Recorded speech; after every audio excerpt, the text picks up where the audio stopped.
The ex-husband took his mistress to dinner in the restaurant and saw his ex-black wife proposed by a rich man. Welcome to Mr. Peter Stories. Merry Christmas, dear friend. Your presence makes this season of love and magic even more special. Before we begin, tell us, what's your name? Are you a long-time friend or visiting us for the first time? No matter where you come from, your family here. Thank you for sharing this moment with us. Now, let's dive into a heartwarming tale filled with joy, wonder, and unforgettable memories. Let's make this Christmas magical together. The pristine halls of New York Presbyterian Hospital echoed with the rhythmic click of autumn-winter's Louboutin heels as she strode purposefully toward the neurosurgery wing. At 34, she commanded attention not through deliberate effort, but through the natural gravitas that came from saving lives on a daily basis. Her elegant fingers, capable of the most delicate brain surgeries, clutched the latest patient files as she navigated the familiar corridors with practiced ease. The morning light filtered through the floor-to-ceiling windows, casting a golden glow on her deep umber skin and highlighting the subtle undertones of her precisely styled dreadlocks. Each one crafted to meet the exacting standards of both the operating room and New York's high society. She had fought hard to maintain this aspect of her identity in a profession that often demanded conformity, and now it was as much her signature as her surgical precision. Today marked her 10th successful surgery this month, a record even for her department. The removal of a grade 4 glioblastoma from a 12-year-old's brainstem had been declared impossible by 3 other surgeons, but Autumn had spent weeks developing a groundbreaking approach that would later be published in leading medical journals. The girl would live, and that knowledge brought a quiet smile to Autumn's full lips as she reached her office. The space was a testament to her achievements. Walls adorned with degrees from Harvard Medical School, fellowships from Johns Hopkins, and numerous awards recognizing her innovations in pediatric neurosurgery. But it was the children's drawings, gifts from grateful patients, that truly brought warmth to the otherwise clinical environment. Their bright colors and hopeful messages reminded her daily of why she had chosen this demanding path. Her phone buzzed with a message from her husband, Jace Sterling.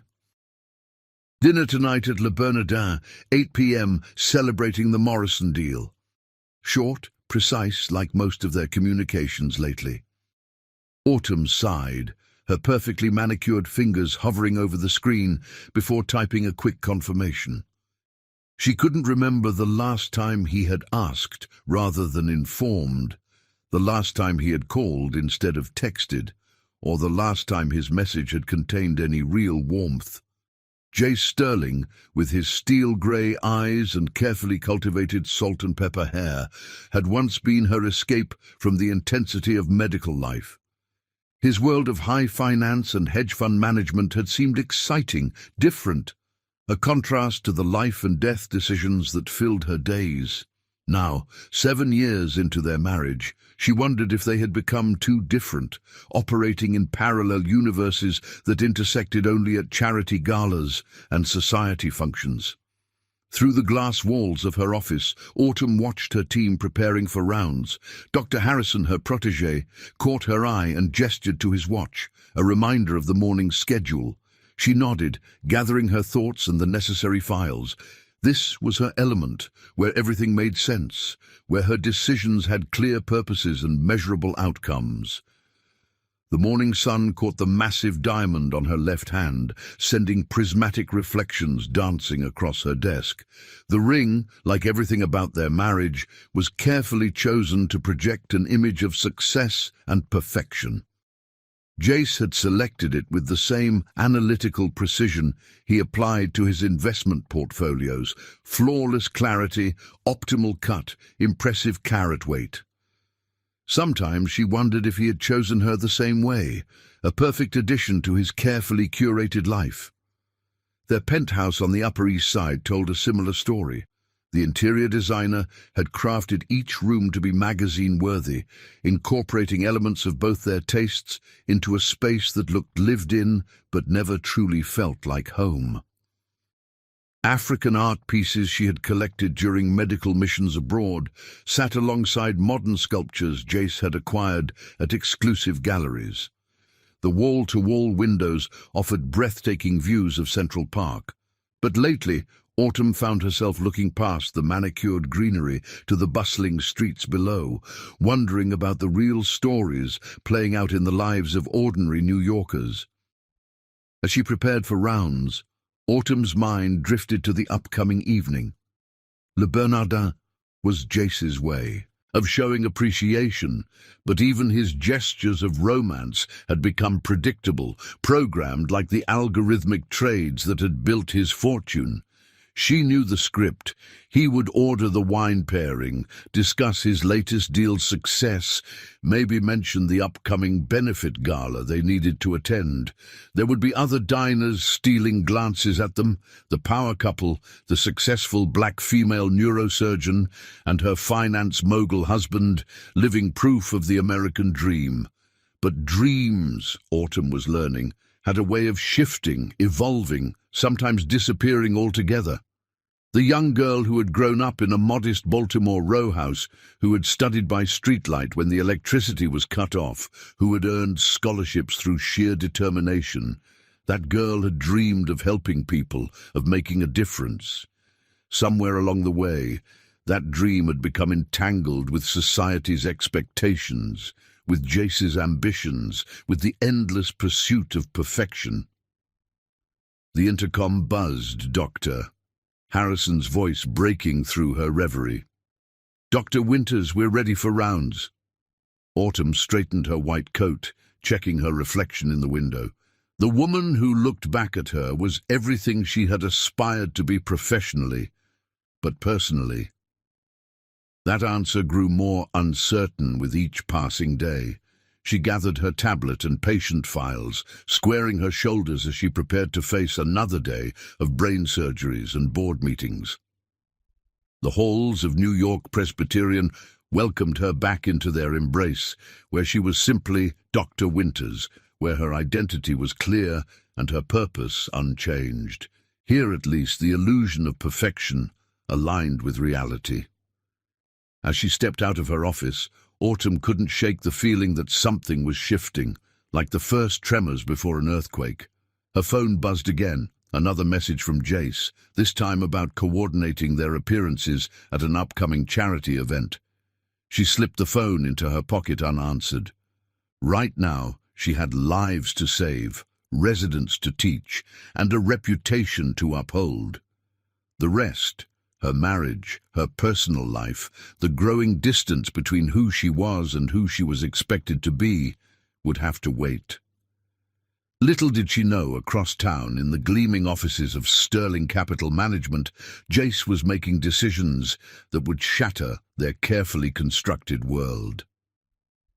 As she focused on saving lives, he was about to prove that the biggest threats to happiness often came not from external forces, but from those closest to us, those we trusted to guard our hearts. The morning continued with its familiar rhythm: rounds, consultations, meetings with residents. Autumn moved through it all with practiced grace, her mind occasionally drifting to the evening ahead. She didn't yet know that tonight's dinner would be more than just another social obligation. It would be the beginning of the end, the first crack in the perfect illusion they had crafted so carefully. The future was rushing toward them like a freight train, and neither Autumn nor Jace could see it coming. But perhaps that was the nature of perfect illusions. They remained flawless until the very moment they shattered, leaving behind something real, raw, and ultimately more valuable than any carefully constructed facade could ever be. As the morning sun climbed higher over Manhattan, casting long shadows through the hospital corridors, Autumn continued her rounds, unaware that by sunset the foundations of her world would begin to shift. Her patients needed her steady hands and clear mind, and for now, that was enough. The rest would reveal itself in due time, bringing with it changes that would transform not just her marriage, but her entire understanding of love, betrayal, and the true meaning of success. The perfect illusion was about to crack, and through those fissures, a stronger, more authentic version of Autumn Winters would emerge. But for now, she walked the hospital halls, healing others, while unaware that soon she would need to heal herself. Chapter 2. Hidden Fractures. The 45th floor of Manhattan's gleaming Sterling Tower housed the kind of silence that came with old money and even older power. Jace Sterling sat in his corner office, surrounded by floor-to-ceiling windows that offered a god's-eye view of the city he had helped shape through countless mergers, acquisitions, and strategic investments. His Brioni suit, perfectly tailored to his athletic frame, was as much armor as it was clothing, a shield against the increasing emptiness that plagued his seemingly perfect life. The morning sun caught the sharp angles of his face as he studied the latest cryptocurrency market projections on his dual monitors. His steel-grey eyes, once praised by Autumn for their warmth, had grown harder over the years, matching the chrome and glass environment he had built around himself. At 41, Jace Sterling was at the peak of his professional success and the nadir of his personal fulfillment. A soft knock on his door broke his concentration. Scarlet Rivers stood in the doorway, a vision in a crimson pencil dress that matched her namesake, her platinum blonde hair swept into an elegant chignon. As his firm's lead cryptocurrency analyst, she had every right to be there, presenting the latest market trends. But they both knew these morning meetings had evolved into something far more dangerous than professional consultation. "The Asian markets are showing interesting patterns," Scarlett began, her voice carrying the slight lilt of her Australian upbringing. She moved with calculated grace as she approached his desk, each step a carefully choreographed dance they had been performing for the past 3 months. "I thought you'd want to see the analysis before the morning meeting." Jace gestured to the chair across from him, noticing how the sunlight caught the green flecks in her hazel eyes. At 32, Scarlett represented everything his life with Autumn had ceased to be: spontaneous, exciting, uncomplicated. No emergency surgeries, no charity galas, no expectations of maintaining the perfect power couple image that New York society had thrust upon them. "Show me," he said, his voice carrying the authority that had made him legendary on Wall Street. Scarlett pulled up her presentation, but instead of focusing on the charts and projections, Jace found himself studying the curve of her neck, the way her fingers danced across the keyboard with a precision that reminded him of Autumn's surgical techniques. A comparison that sent a jolt of guilt through his chest. Their affair had begun innocently enough, if affairs could ever be truly innocent. Late nights poring over market data had turned into casual dinners discussing strategy. Professional admiration had morphed into personal attraction, and attraction had blazed into something that threatened to consume everything in its path. The first kiss had happened right here in this office, after a particularly successful cryptocurrency trade had doubled their initial investment. "The Japanese market is showing signs of volatility," Scarlett continued, but her voice had dropped to a more intimate tone. "We should monitor it closely over the next 24 hours. The subtext was clear. Another late night at the office, another opportunity to blur the lines between professional and personal. Jace's phone buzzed with a message from Autumn, a reminder about their dinner reservation at Le Bernardin. The sight of her name sent another wave of guilt crashing through him. He thought of their morning interaction, if it could even be called that, how she had barely looked up from her medical journals as he left for work. When had they stopped really seeing each other? "Jace." Scarlett's voice pulled him back to the present. She had moved closer, her perfume, something exotic and unfamiliar, filling the space between them. "Are you listening?" He nodded, though they both knew his mind was elsewhere. The weight of his wedding ring seemed to increase with each passing day, a golden shackle that reminded him of promises made when he had been a different man, wanting different things. Now, at 41, he found himself trapped between the life he had built and the escape he craved. Their secret meetings had become more frequent, more reckless. The boutique hotel 3 blocks away knew them by different names, the thrill of deception adding a sharp edge to their encounters. Scarlett never asked about Autumn, never demanded promises or commitments. She took what he offered and seemed content with their stolen moments, their shared secrets. But lately, something had shifted. Jace caught himself comparing them more often. Autumn's focused intensity versus Scarlett's carefree spirit. Autumn's deep complexity versus Scarlett's refreshing simplicity. It wasn't fair to either woman, he knew, but the mind had a way of creating parallels, seeking justification for its betrayals. "There's a new rooftop bar in Tribeca," Scarlett mentioned casually, smoothing her dress as she stood. "The view is supposed to be spectacular at sunset." Another invitation, another chance to step further away from the life he had built with Autumn. Jace glanced at his phone again, at the reminder about Le Bernardin. He should say no. He should focus on his marriage, on reconnecting with the woman who had stood by him as he built his empire. Instead, he heard himself say, "Text me the details." As Scarlett left his office, her heels clicking against the marble floor, Jace turned to the window. The city sprawled before him, a maze of possibilities and consequences. Somewhere in that concrete jungle, Autumn was probably in surgery, her skilled hands deep in someone's brain, saving another life. He wondered if she suspected, if her brilliant mind had picked up on the subtle changes in his behavior, the late nights, the distant responses. The rest of the morning passed in a blur of meetings and phone calls. Jace moved through them mechanically, his mind divided between guilt and anticipation.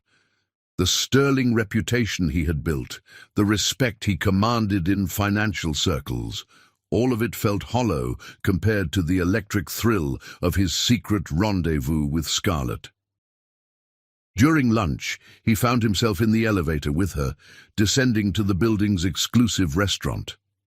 They maintained a professional distance, but the air between them crackled with unspoken promises.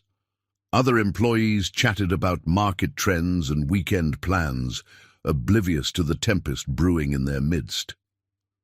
"The Morrison deal is closing today," Scarlett mentioned, her voice carrying just the right amount of professional interest. "That calls for a celebration, don't you think?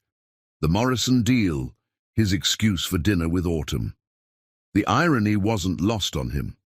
One celebration with his wife, another with his mistress. His life had become a carefully orchestrated performance, each act requiring different masks, different versions of himself.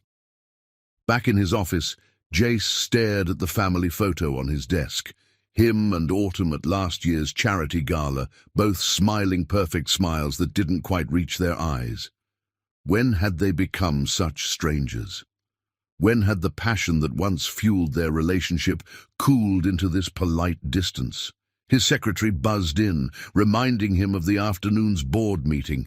More masks to wear, more roles to play. As he gathered his materials, his phone lit up with another message from Scarlett. "Sunset is at 7:30. Don't be late." The facade was cracking, hairline fractures spreading through the perfect image he had crafted. Soon everything would shatter, his marriage, his reputation, perhaps even his carefully built empire. But as he straightened his tie and headed to the board meeting, Jace Sterling couldn't bring himself to care. The thrill of the fall had become more appealing than the burden of maintaining appearances. Little did he know that fate had its own plans for that evening. As he orchestrated his elaborate deception, forces beyond his control were aligning to bring everything crashing down. The perfect illusion he had built was about to meet reality, and reality had a way of being merciless to those who tried to bend it to their will. The afternoon sun cast long shadows across his office, like fingers pointing accusingly at his betrayal. But Jace had moved beyond guilt now, into a space where the only thing that mattered was the next moment, the next thrill, the next escape from the golden cage he had built around himself. As he prepared for the evening ahead, juggling dinner plans with Autumn and his rendezvous with Scarlet, Jace Sterling remained unaware that his carefully constructed house of cards was about to collapse. The hidden fractures in his life were about to break open, exposing everything he had tried so hard to conceal. The city continued its endless rhythm below, indifferent to the drama unfolding in its towers of glass and steel. Soon, very soon, all the carefully laid plans and secret meetings would explode into a scandal that would rock their privileged world to its core. But for now, Jace straightened his tie one last time, checked his messages, and stepped into the elevator, ready to play his part in the unfolding tragedy. Chapter 3. The fateful evening. Le Cirque's elegant interior glowed with the warm amber light of crystal chandeliers, each facet reflecting the drama about to unfold on this autumn evening. The restaurant had long been a sanctuary for Manhattan's elite, its curved walls witnessing countless deals, proposals, and tonight, an exquisite collision of fate that would shatter the foundations of two relationships. Jace Sterling guided Scarlet through the restaurant's ornate entrance, his hand hovering near the small of her back, but not quite touching, a dance of discretion they had perfected over months of secret meetings.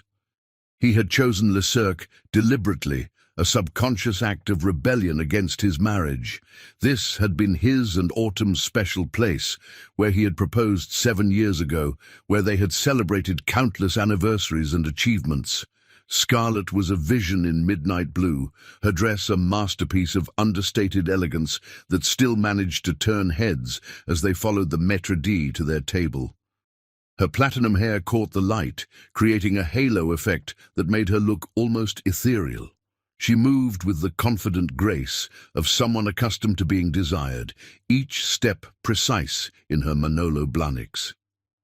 "Your usual table, Mr. Sterling?" the maître d' asked, already leading them toward the intimate corner booth where he had dined with Autumn so many times before.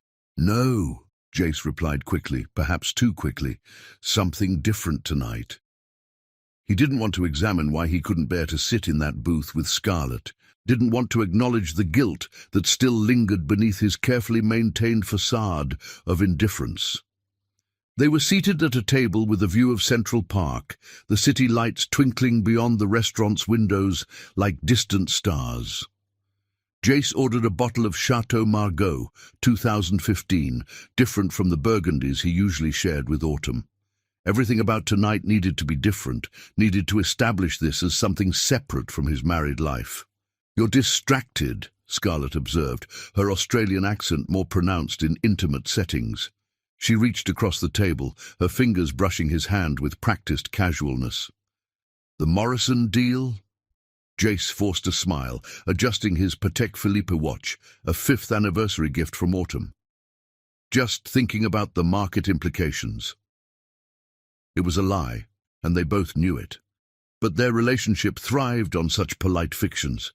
He was thinking about the text he had sent Autumn earlier, cancelling their dinner plans with a vague excuse about a late meeting. Across the restaurant, hidden from their view by an artistic arrangement of privacy screens and floating orchids, Autumn Winters was celebrating her own moment of liberation. She sat at a round table with her closest friends, Dr. Rosalie Chen, her fellow neurosurgeon, Zara Thompson, her college roommate turned civil rights attorney, and Madison Hayes, the gallery owner who had helped furnish their penthouse with its impressive art collection. Autumn looked radiant in a cream-colored Valentino dress that complemented her dark skin perfectly, her dreadlocks styled in an elegant updo that spoke of both sophistication and cultural pride. The diamond tennis bracelet on her wrist, a gift from Jace, caught the light as she raised her champagne glass. "To freedom," Zara proposed, her dark eyes gleaming with satisfaction. "And to having the courage to choose happiness over appearances." The women clinked glasses, celebrating the papers Autumn had filed that morning.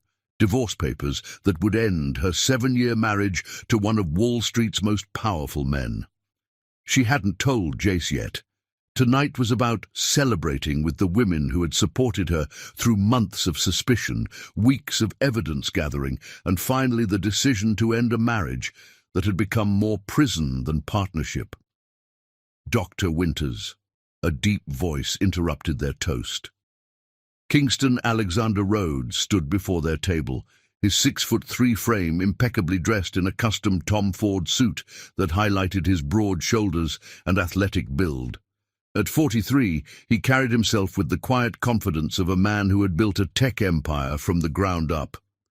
"Kingston," Autumn smiled, genuine warmth replacing the polite mask she had worn so often lately.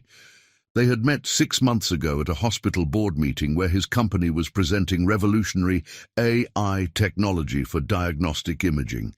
Their subsequent conversations had awakened something in her that she had thought long dead.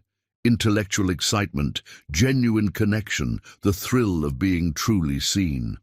"I hope I'm not interrupting," he said, though the slight upturn at the corner of his mouth suggested he had planned this interruption carefully. His dark eyes held hers with an intensity that made her breath catch. "Not at all," Madison replied before Autumn could speak, sharing knowing looks with Rosalie and Zara. They had watched the subtle dance between Autumn and Kingston over the past months, seen how he treated her with a respect that went beyond mere professional courtesy. Kingston pulled something from his pocket, a small velvet box that caused all conversation at the table to cease. "I know this might seem sudden to others," he began, his voice carrying the kind of quiet authority that had made him a legend in Silicon Valley. "But sometimes when you know, you know." Autumn's heart began to race as Kingston went down on one knee beside her chair. The restaurant seemed to hold its breath, the usual buzz of conversation dimming to a hushed anticipation.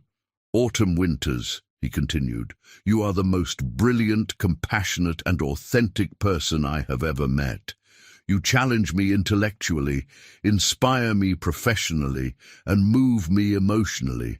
I know you're going through a transition in your life, but I want you to know that I'm ready to wait as long as you need.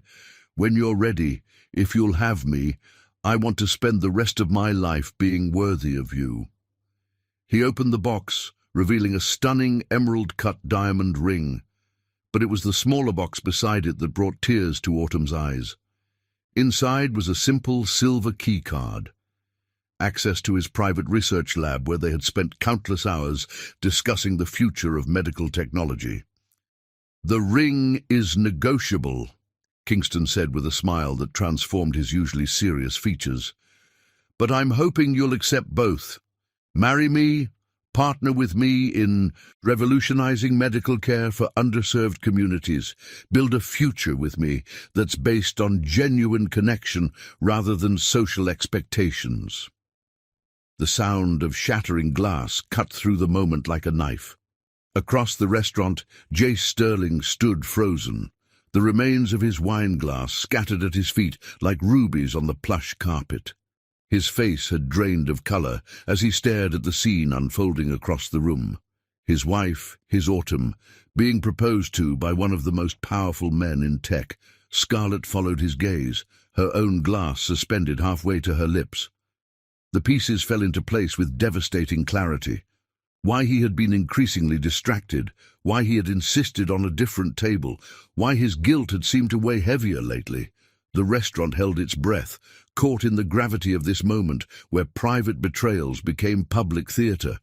Autumn's eyes met Jace's across the space that separated them, not just physical distance, but the vast emotional chasm that had grown between them over years of neglect and betrayal. In that moment, time seemed to crystallize.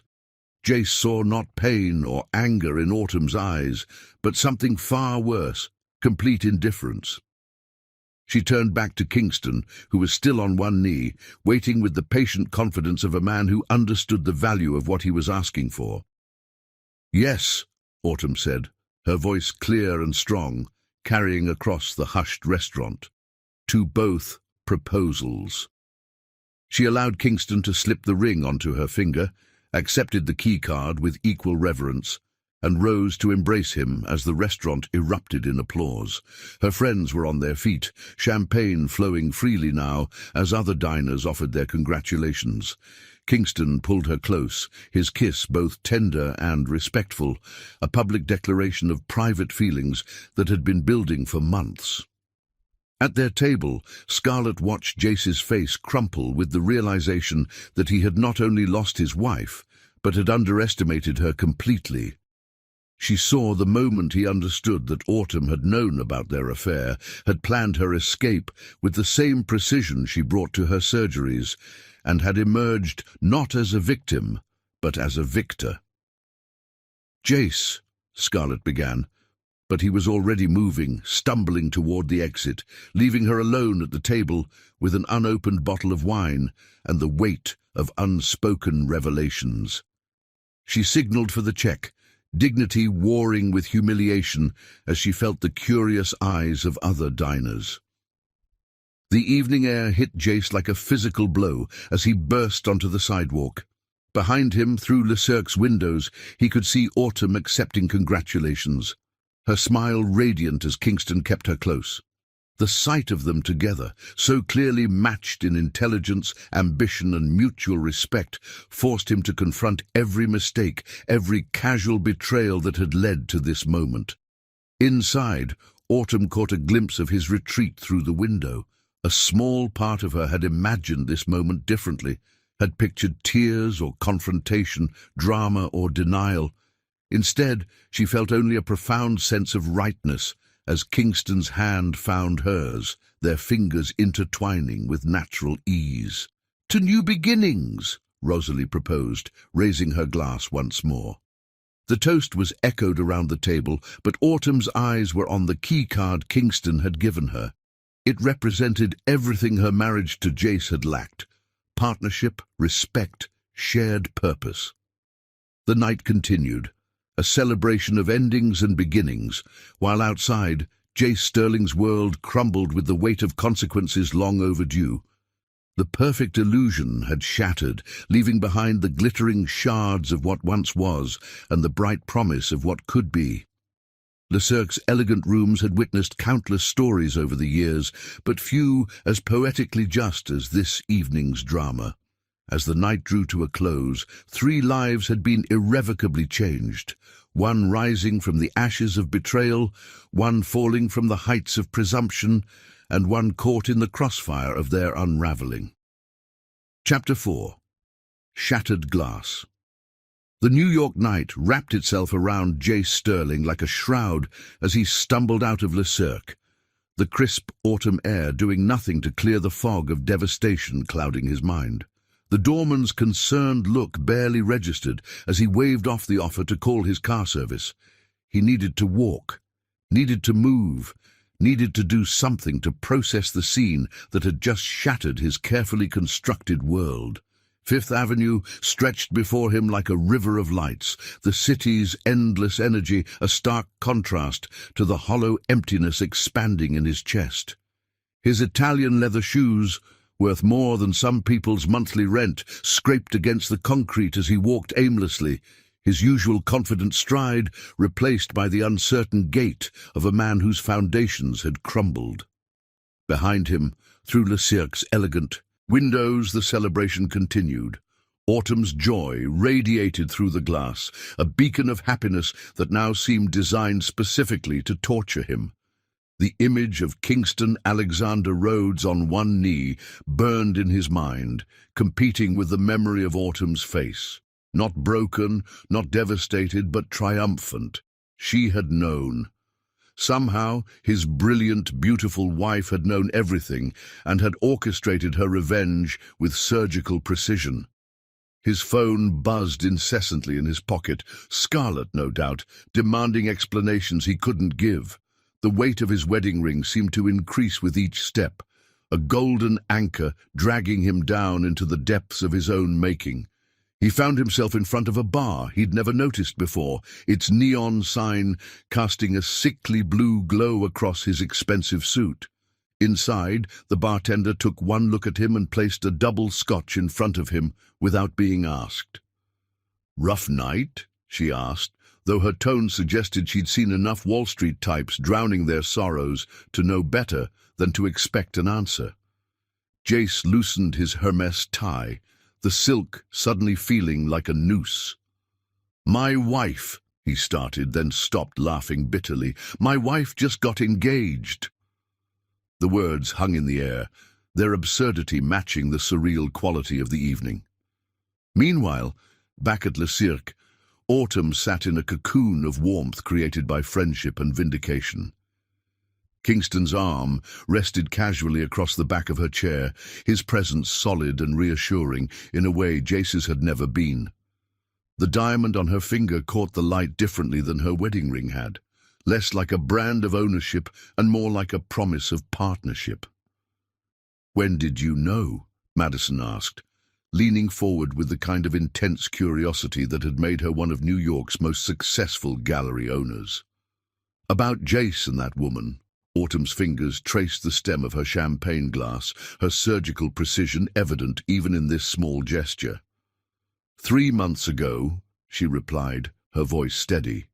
"The hospital's new AI diagnostic system, Kingston's system, flagged an anomaly in a routine scan. I was reviewing the code with him when a notification from Jace's credit card company popped up on my phone. Charges from hotels I'd never stayed in, restaurants we'd never visited together." Kingston's hand found hers under the table, a subtle gesture of support. "She turned that pain into purpose," he said, his deep voice carrying pride. "Revolutionized the AI's pattern recognition algorithms while she was at it." Zara raised her glass in a toast. "To karma, and to women who don't just get mad, but get even while advancing medical science." Across town, in her pristine Upper East Side apartment, Scarlet Rivers stood before her floor-to-ceiling windows, still wearing the midnight blue dress that had been chosen to entice. Her phone displayed a dozen unanswered messages to Jace, each one more desperate than the last. The sight of Autumn's triumph had awoken something uncomfortable in her chest. Not jealousy, exactly, but a creeping realization that she had been playing a game whose rules she hadn't fully understood. She poured herself a glass of wine, the same vintage Jace had ordered at dinner, and forced herself to confront uncomfortable truths. She had thought herself the victor in their little triangle, the younger woman who had captured the attention of one of Wall Street's most powerful men. Now, watching her carefully laid plans dissolve, she realized she had been a pawn in a much larger game. Back at the bar, Jace was on his third scotch when his phone buzzed again. Not Scarlett this time, but his firm's PR team. Someone at Le Cirque had already leaked the story to Page 6. By morning, every financial news outlet in the city would be running with it. Wall Street titan's wife trades up. Tech billionaire's proposal reveals Sterling's sterling achievement in failure. He could see the headlines now, could imagine the whispers in boardrooms and country clubs. The sterling reputation he had built was about to tarnish, and quickly. The Morrison deal would probably fall through. No one wanted to trust their millions to a man whose personal life was imploding so spectacularly. The bartender slid another scotch across the bar without being asked. "Want to know what I think?" she offered, her Brooklyn accent thick with seen-it-all wisdom. "You're not drinking because your wife's getting married. You're drinking because she beat you at your own game." The truth of those words hit harder than the scotch. Jace had spent his career orchestrating hostile takeovers, practicing the art of calculating exactly when a target was most vulnerable. Now, Autumn had done the same to him, timing her move perfectly to maximize impact and minimize his ability to respond. At Le Cirque, the celebration was winding down. Kingston helped Autumn into her coat, his touch reverent but confident. They had waited months for this moment, building a foundation of trust and mutual respect, while Autumn's marriage crumbled in silent, slow motion. "Stay at my place tonight," he offered as they stepped into the cool evening air. "The penthouse has a perfect view of sunrise over the park, and we have that early meeting with the hospital board about expanding the AI program." Autumn considered the offer, thinking of her own penthouse with its carefully curated art collection and memories of a marriage built on appearances. "I have a better idea," she said, pulling out her phone. "Let's go to the lab. I want to run some tests on those pattern recognition algorithms we discussed." Kingston's laugh was warm and genuine. "Only you would want to celebrate your engagement by revolutionizing medical technology." His hand found the small of her back as they walked toward his waiting car, the gesture natural and unposed, unlike Jace's calculated public displays of affection. In the bar, Jace's phone buzzed one final time, an email from his lawyer. Autumn's divorce filing had been processed that morning. The timestamp showed she had filed the papers hours before Kingston's proposal, a detail that would torment him in the weeks to come. She hadn't been running to another man. She had already decided to leave, and Kingston's proposal was simply the beginning of her next chapter, not the reason for ending the current one. The realization hit him with the force of a physical blow. He had underestimated her completely, had dismissed her quiet strength as passivity, had mistaken her focus on her career as disinterest in his. While he had been playing at secret rendezvous with Scarlett, Autumn had been building something real with a man who could match her intellect and ambition. Back at Le Cirque, the staff began clearing the celebration's remains. The maître d' carefully wrapped the champagne bottles for preservation. These would join the restaurant's collection of memorabilia, physical remnants of the nights when New York's social landscape shifted. One busboy discovered a broken heel from Scarlett's hasty exit, another found Jace's discarded wine glass, its stem cracked, but the bowl surprisingly intact. The night air carried the first hint of winter as Autumn and Kingston entered his state-of-the-art research facility. The security system recognized them immediately, responding to both his keycard and the new one he had given her. Inside, screens came to life, displaying the medical imaging projects they had been working on together. "You know," Kingston said, watching her move confidently through the space that would soon be as much hers as his, "most women would want to celebrate their engagement with champagne and roses, not medical algorithms and brain scans." Autumn's smile was radiant as she pulled up the code she had been working on. "That's exactly why this works," she replied. "You understand that this, all of this, is what makes me happy. Not the society appearances or the charity galas, but the chance to make a real difference." The screens cast a blue glow across their faces as they lost themselves in the work that had brought them together. Outside, New York continued its endless dance of lights and shadows, unaware that within its heartbeat, lives had been forever altered. In his lonely bar seat, Jace Sterling ordered another scotch, each sip burning with the bitter taste of consequences. The bartender's words echoed in his mind. She had beaten him at his own game. But it was more than that. Autumn hadn't just outmaneuvered him. She had transcended the game entirely, building something authentic while he remained trapped in a world of appearances and calculated moves. The night stretched on, each minute carrying them all further from the people they had been when the evening began. In her empty apartment, Scarlett finally stopped checking her phone. In the research lab, Autumn and Kingston lost themselves in the work that had brought them together. And in a bar he would never visit again, Jace Sterling confronted the cost of mistaking possession for love, control for connection, and appearance for substance. The shattered glass of his wine stem at Le Cirque had been just the beginning. With each passing hour, the careful facade of his life continued to crack, revealing the hollow space where substance should have been. Morning would bring new challenges, press statements, damage control, the Morrison deal's inevitable collapse. But for now, he sat alone, a king toppled by his own hubris, while across the city his queen had claimed a new kingdom, entirely her own. Chapter 5. The Rise. Morning light streamed through the floor-to-ceiling windows of Kingston's research facility, casting long shadows across the state-of-the-art medical imaging equipment. Autumn had barely noticed the hours passing, her fingers dancing across holographic displays as she refined algorithms that would revolutionize early cancer detection. She had changed from her evening wear into the spare set of scrubs she kept at the lab, her elegant updo now a practical bun, yet Kingston thought she had never looked more beautiful. Kingston Alexander Rhodes stood in the doorway of the main lab, 2 cups of artisanal coffee in hand, watching the woman who would soon be his wife lose herself in the work they both loved.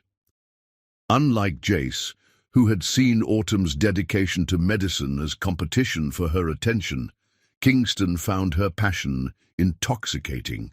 He understood the drive to change the world, to leave a legacy bigger than wealth or social status. "The new neural network is showing promising results," Autumn said without looking up, somehow sensing his presence.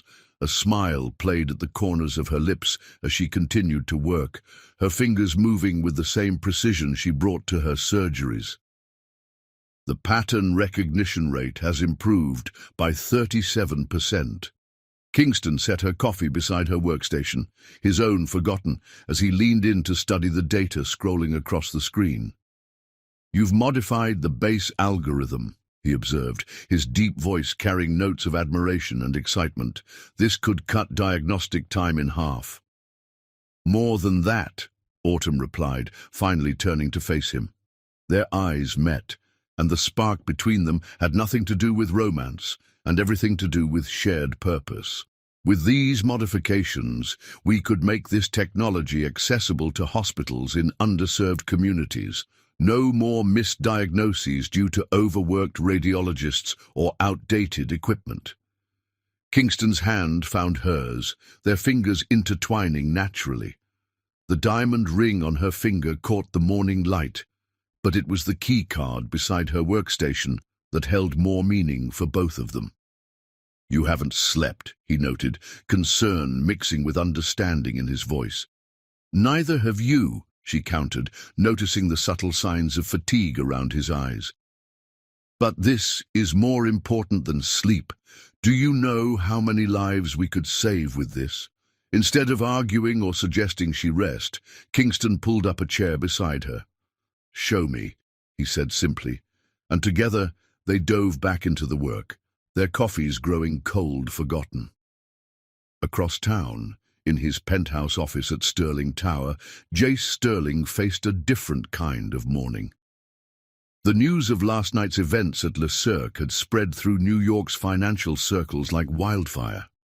His phone hadn't stopped ringing since dawn, calls from board members, investors, and most worryingly, the partners in the Morrison deal.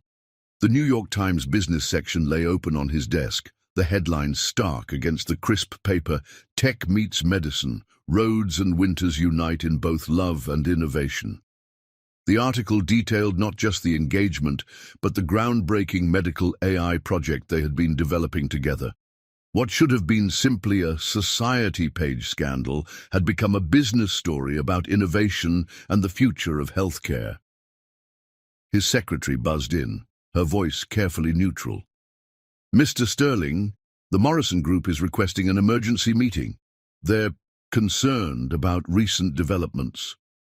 Jace closed his eyes, his head pounding from both hangover and stress. "Schedule it for this afternoon," he managed, his usual commanding tone wavering slightly. "And get me whatever information you can find on Rhodes Medical Technology's latest innovations." Back at the research facility, Autumn and Kingston had moved from the lab to the conference room, where they were presenting their findings to a virtual panel of international medical experts. The holographic displays showed brain scans from multiple angles as Autumn explained the breakthrough in their diagnostic algorithms. By incorporating machine learning with traditional diagnostic methods, she explained, her voice clear and confident, we've created a system that can identify potential issues weeks earlier than current methods.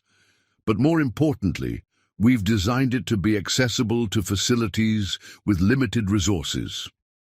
Kingston watched with pride as she commanded the attention of some of the world's leading medical minds. This was the woman Jace had tried to confine to charity galas and society functions, her brilliant mind relegated to background decoration for his social climbing. The thought made him angry, but that anger was overshadowed by gratitude that she had found her way to him, that they could build something meaningful together. The presentation concluded with unanimous enthusiasm from the panel. As the holographic displays faded, Kingston pulled Autumn into his arms. "You're going to change the world," he murmured against her hair. "We're going to change it together." Autumn melted into his embrace, the exhaustion of the all-nighter finally catching up with her. "I never thought I could have both," she admitted softly. "Love and purpose, passion and partnership. With Jace, everything was about appearances, about fitting into his world. But with you, with me, you don't have to choose," Kingston finished, understanding perfectly. "Your brilliance isn't something to be managed or contained. It's something to be unleashed." Their moment was interrupted by Kingston's assistant, bearing news that would reshape their plans even further. "The Gates Foundation called," she announced, barely containing her excitement. "They want to fund a global rollout of the diagnostic system. They're offering full support for implementation in developing nations." The news hit them both like a wave of possibility. This was what they had dreamed of, not just developing the technology, but making it accessible to those who needed it most. Kingston pulled up the preliminary proposal on his tablet, but Autumn was already moving back toward the lab. "We'll need to modify the interface," she called over her shoulder, her mind racing with improvements. "Make it more intuitive for facilities with minimal training resources. And the power requirements, we can optimize those for regions with unstable electricity." Kingston quickly caught up to her, matching her stride as they returned to the lab. This was their dance, ideas flowing between them, each building on the other's thoughts, their shared vision growing stronger with every exchange. It was so different from the careful choreography of her life with Jace, where every step had been measured and every word calculated. The day unfolded in a blur of productivity and passion. They moved seamlessly between coding sessions and strategy meetings, their energy feeding off each other. When Autumn's phone buzzed with messages from her lawyer about the divorce proceedings, she barely noticed. The past seemed increasingly irrelevant in the face of such a bright future. By late afternoon, news of their medical breakthrough had overshadowed the society page coverage of their engagement. CNBC ran a special segment on the implications of their AI diagnostic system for global healthcare.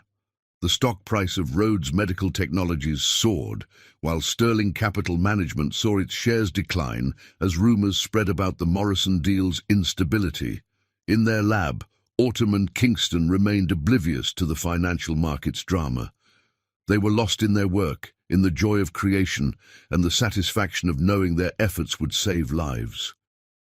When Autumn finally took a break to check her messages, she found one from Dr. Harrison, her protégé at the hospital. "The board wants to implement the AI system immediately," she read aloud. "They're calling it the future of diagnostic medicine." She looked up at Kingston, her eyes shining with tears of joy. "We're really doing this. We're really going to make a difference." Kingston crossed the lab to her side, his presence solid and reassuring. "This is just the beginning," he promised. "Together, we're going to rewrite the rules of what's possible in medicine." As evening approached, They finally allowed themselves to feel the exhaustion of their all-nighter. Kingston's private chef had delivered dinner to the lab, a thoughtful selection of healthy, energizing dishes that showed his attention to detail and understanding of Autumn's preferences.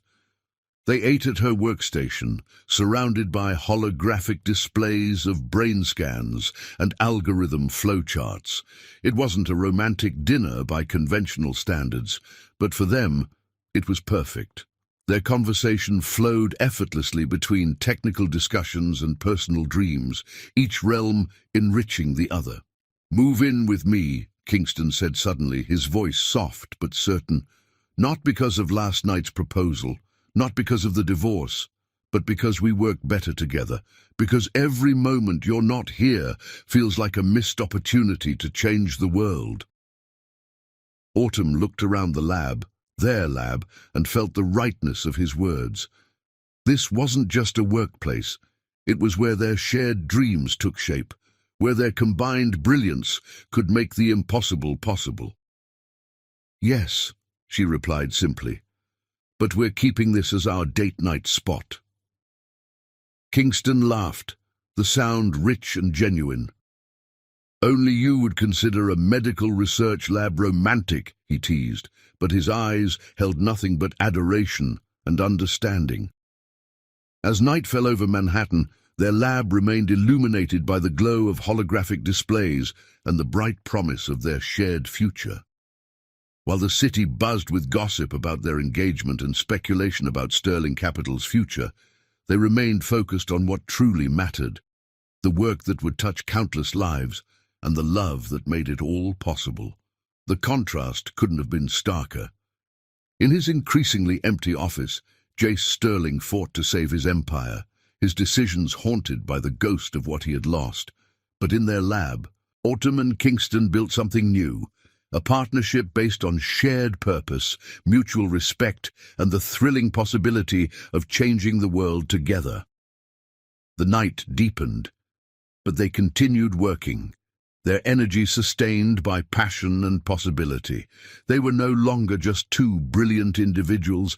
They had become something more, a force for change, a catalyst for innovation, and proof that the greatest achievements come not from seeking power or status, but from finding someone who shares your dreams and multiplies your impact. As they finally prepared to leave the lab, Kingston caught Autumn in another embrace. "Thank you," he whispered against her temple. "For what?" she asked, looking up at him with curious eyes. "For choosing this, for choosing us, for being someone who understands that true love isn't about grand gestures or social status. It's about building something meaningful together." Autumn's response was to pull him back to the workstation, where a new idea had just occurred to her. They would sleep eventually, but for now they had a world to change, and they would do it together. Chapter 6. Drowning Sorrows. The polished mahogany of Jace Sterling's desk reflected the amber liquid in his crystal tumbler like a dark mirror, distorting the reality he was desperately trying to escape. It was barely noon, but the Macallan 25 had been calling his name since he'd arrived at the office 3 hours ago. Sterling Tower's 45th floor, once his personal kingdom, now felt like a luxurious prison where he watched his empire crumble in real time. CNBC played silently on the wall-mounted screen, the ticker showing Sterling Capital Management's stock in a steady decline.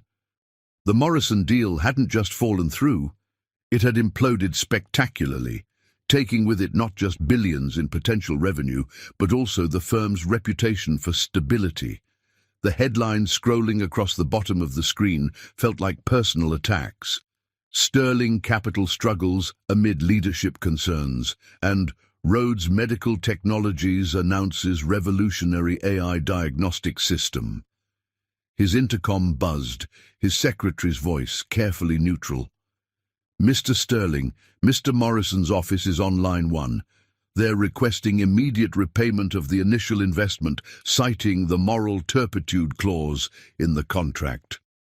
Jace stared at the blinking light on his phone, remembering how he'd laughed at the clause when their lawyers had drafted it. Who would have thought his personal life could torpedo a multi-billion-dollar deal? He reached for the tumbler instead of the phone, the single malt burning a familiar path down his throat. His phone vibrated with another text from Scarlett. She had been relentless since that night at Le Cirque, her messages evolving from desperate to angry, to finally this morning resigned. "I've accepted an offer in Silicon Valley. Don't try to contact me." The irony wasn't lost on him. She was leaving him for exactly the industry that had claimed his wife. The Wall Street Journal lay open on his desk, the business section dominated by a photo of Autumn and Kingston at their press conference announcing the global implementation of their AI diagnostic system. She looked radiant, confident, her hand gesturing toward a holographic display as she explained their breakthrough. Kingston stood beside her, his attention focused entirely on her words, his pride evident in every line of his face. Jace's own face stared back at him from a smaller photo beside the article, an old shot from better days. The contrast was stark. In just weeks, he had aged years.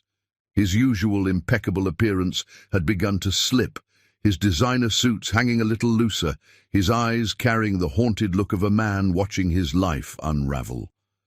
A knock on his door forced him to quickly slide the tumbler into his desk drawer. Bradley Walsh, his CFO and oldest friend on Wall Street, entered without waiting for a response. The look on his face told Jace everything he needed to know. "The board called an emergency meeting," Bradley said, his Chicago accent thicker with stress. 3 p.m. today. They're concerned about the firm's direction." Jace laughed, a hollow sound that held no humor. "Concerned? They're planning to force me out, Brad. Let's not pretend otherwise." Bradley sank into one of the leather chairs facing the desk, looking every bit his 55 years. "It's not just the Morrison deal, Jace. The PR nightmare, the stock decline, the clients pulling their portfolios. We've lost 30% of our managed assets in 3 weeks. And gained one hell of a redemption story for my ex-wife," Jace muttered, giving up pretense and retrieving his scotch. He offered a glass to Bradley, who declined with a sad shake of his head. "Have you seen the latest?" Bradley asked, pulling up a news article on his tablet. "Rhodes Medical Technologies just received full FDA approval for their AI system. They're projecting it will save over 1 million lives in the first year alone. Autumn's being called the face of modern medicine's future." The tablet showed another photo, this one from a charity gala the previous week. Autumn and Kingston surrounded by medical luminaries and tech giants, accepting an award for humanitarian innovation. She wore a stunning emerald gown that made her dark skin glow, her smile radiant as she addressed the crowd. Kingston's arm rested naturally around her waist, their comfort with each other evident in every casual touch. "She was always brilliant," Jace admitted, the scotch finally loosening his tongue. I never thought she'd outmaneuver me like this. I thought I was the one playing chess while she was focused on her career." Bradley's expression softened with something like pity. "That was your mistake, Jace. She wasn't playing chess at all. She was building something real while you were playing games." The afternoon stretched on, each hour bringing new reports of declining stock values and client departures. Jace's phone buzzed constantly. Board members, investors, reporters, all demanding explanations he couldn't give. How could he explain that he had sabotaged his own life, that he had taken a brilliant, loving woman for granted and lost her to someone who could match her intellect and ambition? At 3 o'clock sharp, Jace stood before the board in the main conference room, his slightly rumpled appearance a sharp contrast to their pristine suits and stern expressions.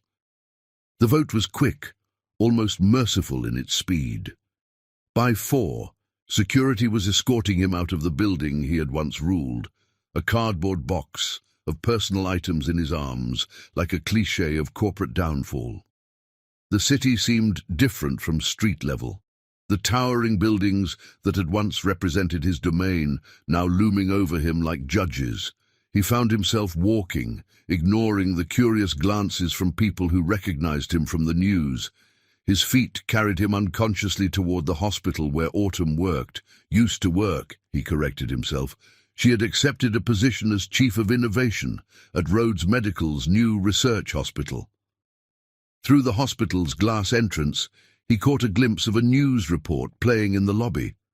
Autumn was on screen again, demonstrating their AI system to a group of international healthcare officials.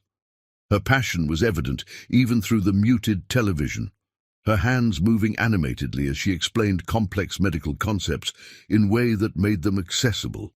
"She's amazing, isn't she?" a voice beside him said. He turned to find a young resident watching the same broadcast. "Dr. Winters, soon to be Doctor.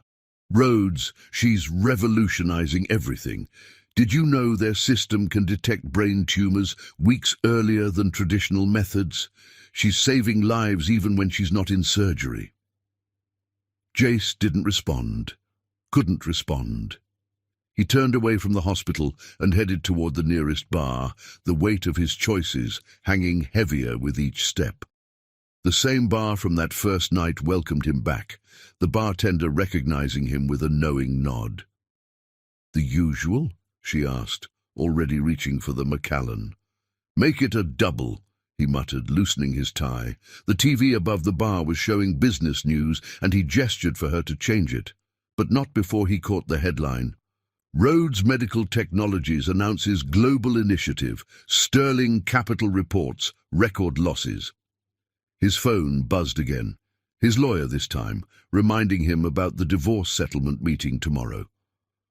Autumn had been more than fair in her demands, taking only what she had brought to the marriage and her share of their joint assets. She didn't want his money. She was too busy making her own history. The scotch arrived, and Jace stared into its depths as if seeking answers. How had he not seen it coming? The signs had been there, her late nights at the lab with Kingston, her growing passion for their joint project, the way she had stopped fighting about his absences and business dinners. She hadn't just been planning her exit, she had been building her future. The bar's other patrons gave him a wide berth, perhaps recognizing him from the news or simply sensing the dark cloud that surrounded him. He pulled out his phone and scrolled through old photos, charity galas, vacation photos, society events. In every picture, he realized now, Autumn's smile had been polite but distant, her eyes focused on something beyond the camera, beyond their carefully crafted life. A new notification popped up, another news alert about Rhodes Medical Technologies. They had just announced plans for a new research center in Baltimore, specifically focused on bringing cutting-edge medical technology to underserved communities.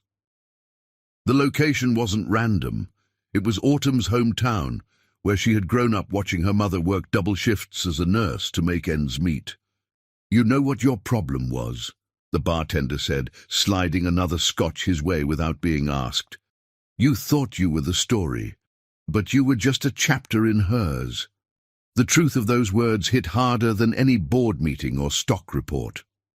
Jace Sterling, who had prided himself on his ability to read markets and manipulate outcomes, had failed to see the most important trend of all, that the woman he had taken for granted had outgrown him long before she had left him. Night fell over Manhattan, the city lights blurring through the bar's windows like stars falling from grace. In his pocket, his phone continued to buzz with news alerts and messages he couldn't bear to read.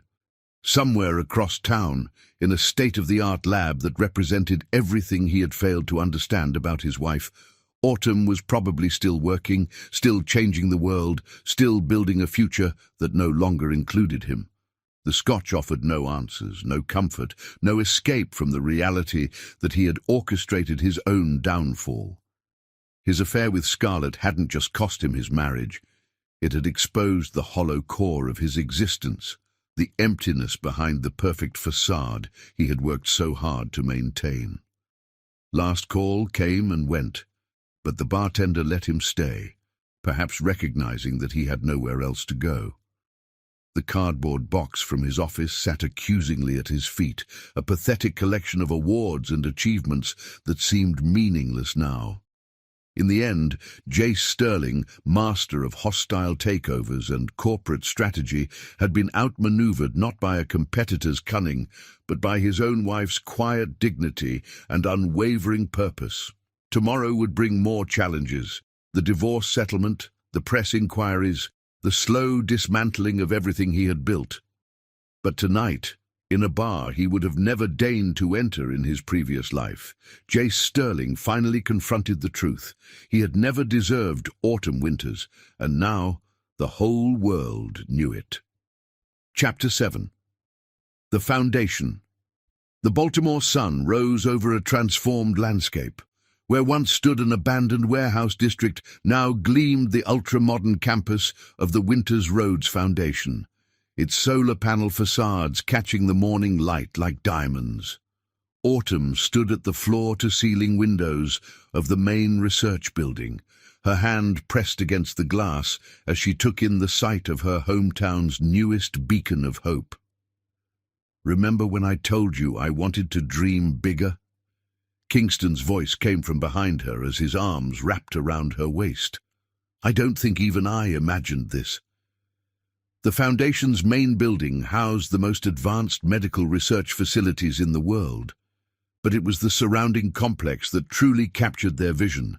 A state-of-the-art teaching hospital, a medical training center for underprivileged students, and a technology innovation hub, all designed to bring cutting-edge healthcare to communities that had been historically overlooked. "My mother would have loved this," Autumn said softly, thinking of the woman who had worked double shifts as a nurse to put her through medical school. She always said healthcare shouldn't be a privilege. Kingston pressed a kiss to her temple, understanding the weight of this moment. "She's why we chose Baltimore, isn't it? Not just because it's your hometown, but because it's where you first saw the disparities in healthcare access." Autumn turned in his arms, her eyes bright with unshed tears. "I used to watch her come home exhausted from her shifts, telling stories about patients who couldn't afford basic treatments. When Jace mocked this city, called it beneath us." She shook her head, banishing old memories. "He never understood that this was always part of my plan. I just needed the right partner to make it happen." The morning light caught her engagement ring, but it was the ID badge clipped to her lab coat that made her smile. Dr. Autumn Winters, Chief Innovation Officer and co-founder. No more society galas where she was introduced as Jace Sterling's wife. Here she was exactly who she had always meant to be. Their moment was interrupted by Dr. Harrison, who had followed Autumn from New York Presbyterian to help establish the Foundation's research protocols. "The first group of scholarship students is here," he announced, his excitement palpable. 20 brilliant minds who would never have had the chance to attend medical school without the Foundation. Kingston squeezed Autumn's hand before releasing her. "Go," he said with a smile. "Show them what's possible when talent meets opportunity." The lecture hall was filled with young faces that reminded Autumn of herself at their age, hungry for knowledge, burning with potential, but constrained by circumstances beyond their control. As she took the podium, she caught sight of a familiar figure slipping into the back of the room. Her mother's old colleague, Nurse Jenkins, who had helped watch over her while her mother worked extra shifts. "Welcome to the Winters Roads Foundation," Autumn began, her voice carrying to every corner of the room. "Each of you was chosen not just for your academic excellence, but for your understanding of why we're here. Medicine isn't just about treating symptoms, it's about transforming communities." She launched into her presentation, showcasing the Foundation's innovative approach to medical education. The traditional curriculum would be supplemented with hands-on experience in community health, advanced technology training, and real-world problem-solving. Each student would graduate not just with a medical degree, but with the skills to bring modern healthcare to underserved areas. In her office later that morning, Autumn reviewed the latest data from their AI diagnostic system's global implementation. The results were staggering. Early detection rates had improved by over 200% in rural clinics, and the cost-effective technology meant even the smallest facilities could offer advanced diagnostic services. A news alert popped up on her tablet. Sterling Capital Management Files for Chapter 11, Reorganization. She paused, letting the information sink in. There was no joy in seeing Jace's downfall, only a quiet acknowledgement that karma had its own timeline. Kingston found her there, lost in thought over the news. "I just saw," he said quietly. "Are you okay?" Autumn looked up at him, at the man who had helped her transform her dreams into reality. "I'm thinking about choices," she said, "about how some people build things while others only know how to take them apart." A commotion outside drew their attention. Through the glass walls of her office, they could see a group of local news crews gathering in the lobby. Word had gotten out about the Foundation's latest initiative, a program to identify promising medical talent in high schools across Baltimore's poorest neighborhoods. "They're calling it the future of medical education," Kingston said, pulling up the press coverage on his tablet. "But they're missing the bigger picture. This isn't just about training doctors, it's about changing the entire ecosystem of healthcare delivery." Autumn stood, straightening her lab coat. "Then let's go tell them the real story, about how every breakthrough we make here will be shared freely with hospitals worldwide. About how technology can bridge the gap between the world's best hospitals and the smallest rural clinics." As they made their way to the lobby, they passed the wall of donors in the main hallway. Prominent among them was a familiar name: "In memory of Grace Winters, Nurse, Mother, Inspiration." Autumn touched the plaque briefly, silently thanking the woman who had taught her that true success wasn't measured in dollars or social status, but in lives improved. The press conference was more than just an announcement. It was a declaration of principles. Kingston and Autumn stood together at the podium, their natural synchronicity evident as they took turns explaining their vision. They weren't just building a foundation, they were creating a blueprint for the future of global healthcare. "When we talk about medical innovation," Autumn explained to the gathered reporters, "we're not just talking about new technologies. We're talking about new ways of thinking about healthcare access. Every breakthrough we make here will be open source, available to any facility that needs it." Kingston stepped forward, adding, "The Winters Roads Foundation believes that zip code shouldn't determine healthcare quality. Our AI diagnostic system was just the beginning. Today, we're announcing a global initiative to bring advanced medical training and technology to 500 underserved communities worldwide." The questions flew fast and furious, but one caught Autumn's attention. A young reporter from the Baltimore Sun asked, "Dr. Winters, you could have built this anywhere. Why choose Baltimore?" Autumn smiled, thinking of her mother's worn nursing shoes by the door, of dinner-table conversations about patients who couldn't afford care, of a young girl doing homework by streetlight because the electricity had been cut off. Because some debts can never be repaid, they can only be passed forward. Baltimore taught me that healthcare is a right, not a privilege. Now it's teaching the world the same lesson. Later that evening, as the sun set over the Foundation's campus, Autumn and Kingston walked through the nearly completed hospital wing. The rooms were equipped with their AI diagnostic system, each one representing the potential to save countless lives. "You know what makes this different?" Kingston asked, watching Autumn run her hand along the state-of-the-art equipment they had designed together. "It's not just about the technology or the medicine.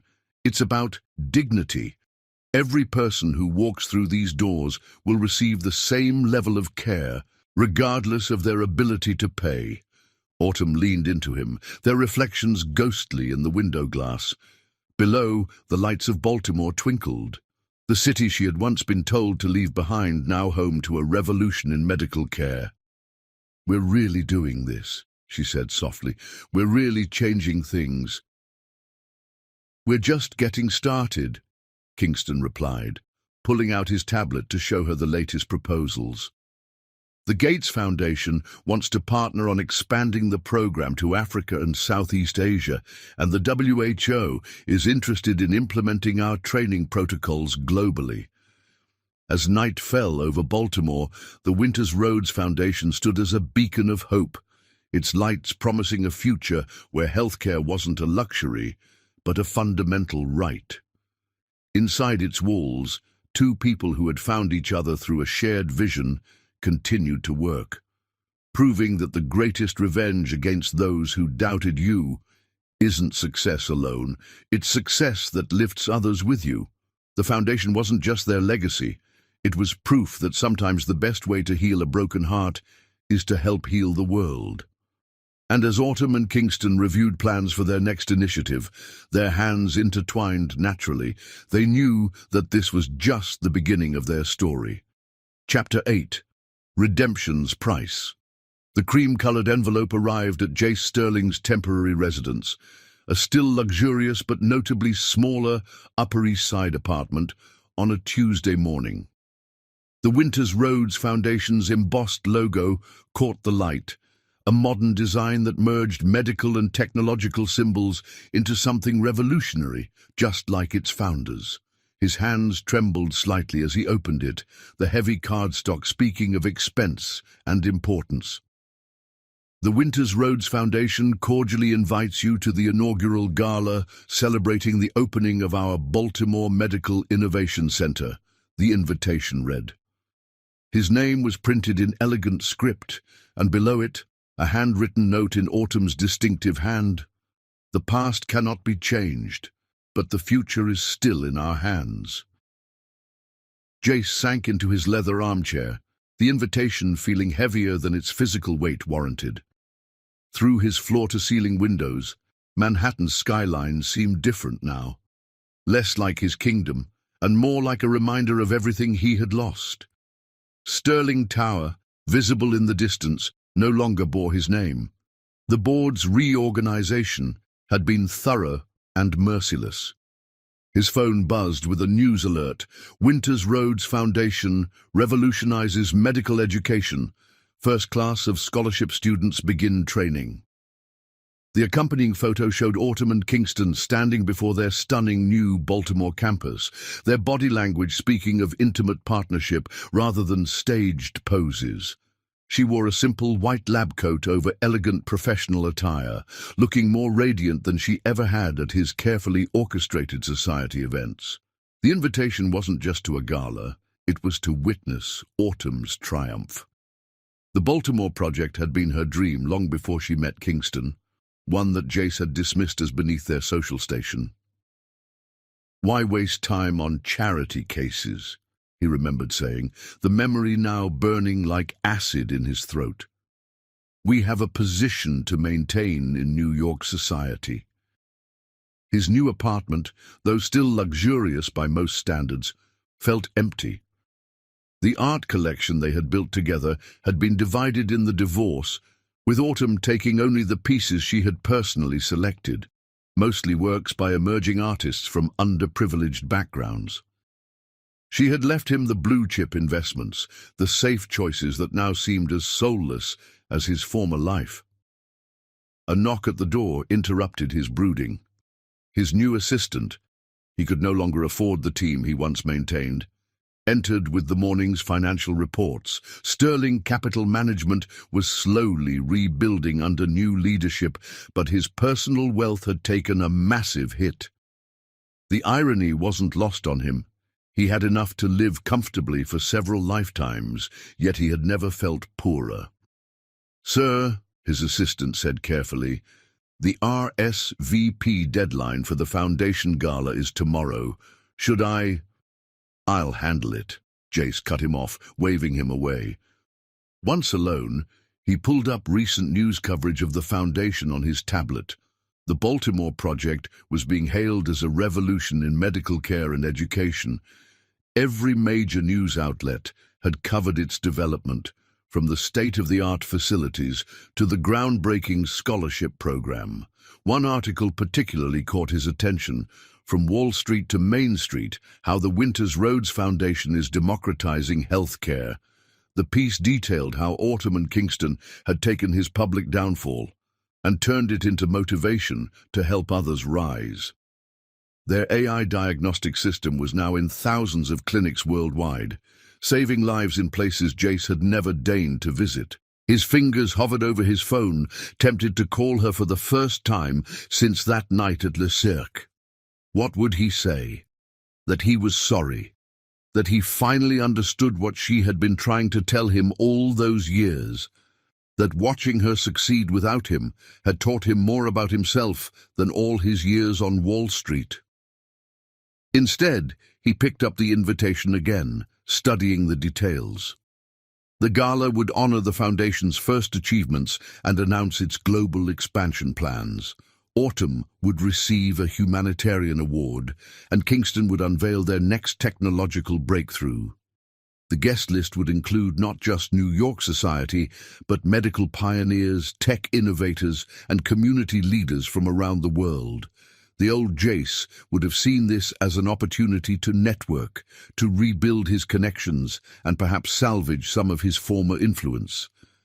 But as he sat in his quiet apartment, surrounded by the remnants of his previous life, he recognized this invitation for what it was: a chance for redemption, not in society's eyes, but in his own. He reached for his laptop, pulling up the foundation's website. The mission statement caught his eye. Healthcare isn't a privilege, it's a fundamental right. Our goal is to ensure that quality medical care is accessible to everyone, regardless of their circumstances. The words echoed conversations he had dismissed, dreams he had belittled, passions he had failed to understand. The RSVP page waited for his response, the cursor blinking like a heartbeat. Accepting meant facing everyone who had witnessed his fall from grace. It meant watching Autumn shine in the life she had built without him, standing beside a man who had helped her dreams take flight instead of clipping her wings. "Mr. Sterling," his assistant's voice came through the intercom. "Dr. Harrison's office is on line 1. Something about your annual physical." The mention of his former wife's protege brought another wave of memories. Dr. Harrison had followed Autumn to Baltimore, helping establish the foundation's research protocols. He had chosen purpose over prestige, just as she had. Jace clicked accept on the RSVP page, adding a note: "I would be honored to witness the realization of a dream I was too blind to see." It wasn't enough. Nothing could be enough to make up for his past behavior, but it was a start. The afternoon sun cast long shadows across his apartment as he began planning for the gala. His usual armor of expensive suits and carefully cultivated connections wouldn't serve him here. This would require something he had rarely shown in his previous life: genuine humility. He pulled up more coverage of the foundation's work, forcing himself to read every article to understand exactly what Autumn and Kingston had built. The numbers were staggering. Thousands of lives saved through their AI diagnostic system, hundreds of promising students given the chance to become doctors, dozens of communities transformed through access to modern medical care. A message notification lit up his phone: Scarlett, reaching out from her new life in Silicon Valley. Saw the Foundation's latest press release. She's really done it, hasn't she? Built something real while we were playing games. He left it unanswered, the truth in her words requiring no response. As evening approached, Jace found himself drawn to the window, looking out at the city he had once thought he owned. From his reduced height, 40 floors lower than his previous office, the streets were more visible, the people more than just tiny specks moving below. He thought about Autumn's patience, about the lives she touched, about the legacy she was building while he had focused on accumulating wealth and power. The invitation sat on his desk, a bridge to a world he had never understood but now desperately wanted to comprehend. The gala wasn't just an event, it was a chance to see firsthand what happened when brilliant minds focused on improving lives rather than improving bottom lines. His phone buzzed again, this time with breaking news. Winters Roads Foundation announces revolutionary global health initiative.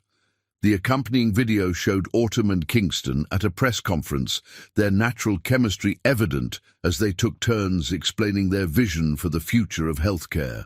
They weren't just partners, they were equals, each elevating the other's strengths. The sun set over Manhattan, painting the sky in shades of redemption. Jace Sterling, once master of mergers and acquisitions, faced his greatest challenge, attending a gala not as a power player, but as a humble witness to the triumph of the woman he had underestimated and the dreams he had dismissed. He made one final gesture before retiring for the evening, a substantial anonymous donation to the Foundation's scholarship fund. Not for recognition or influence, but because for the first time in his life, he understood that true wealth wasn't measured in dollars, but in lives improved. The invitation caught the last rays of sunlight, the Foundation's logo shimmering with promise.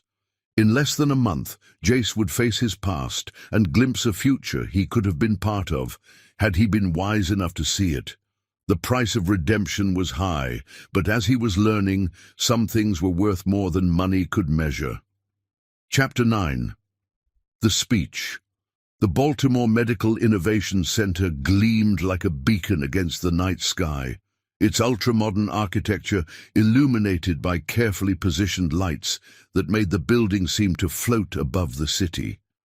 The grand ballroom, specially designed for this inaugural gala, hummed with the energy of over 500 guests, a carefully curated mix of medical pioneers, tech innovators, philanthropists and community leaders from around the world. Autumn stood in her private office overlooking the ballroom, taking a moment to collect herself before the evening's main event. Her reflection in the floor-to-ceiling windows showed a woman transformed, not just by the custom Valentino gown in deep emerald that highlighted her dark skin, or by the elegant arrangement of her dreadlocks interwoven with subtle golden threads, but by the quiet confidence that radiated from within. Kingston appeared behind her, his reflection joining hers in the glass. "The WHO representatives just arrived," he said softly, his hands resting on her shoulders. "They're already talking about implementing our training program across their global network." Autumn turned to face him, taking in how perfectly his tuxedo fit his athletic frame, the way his eyes held that mixture of pride and adoration that still made her heart skip. "Did you see him?" she asked, not needing to specify who she meant. "Back corner of the ballroom," Kingston confirmed, "as far from the podium as possible while still being in the room. He looks different." Different was an understatement. Through the glass walls of her office, Autumn could see Jace Sterling standing alone near one of the floor-to-ceiling windows. His expensive suit, while still perfectly tailored, seemed to hang slightly loose on his frame. The confident pose he had once maintained at every social event was gone, replaced by something more hesitant, more real. "Dr. Winters." Her assistant's voice came through the intercom.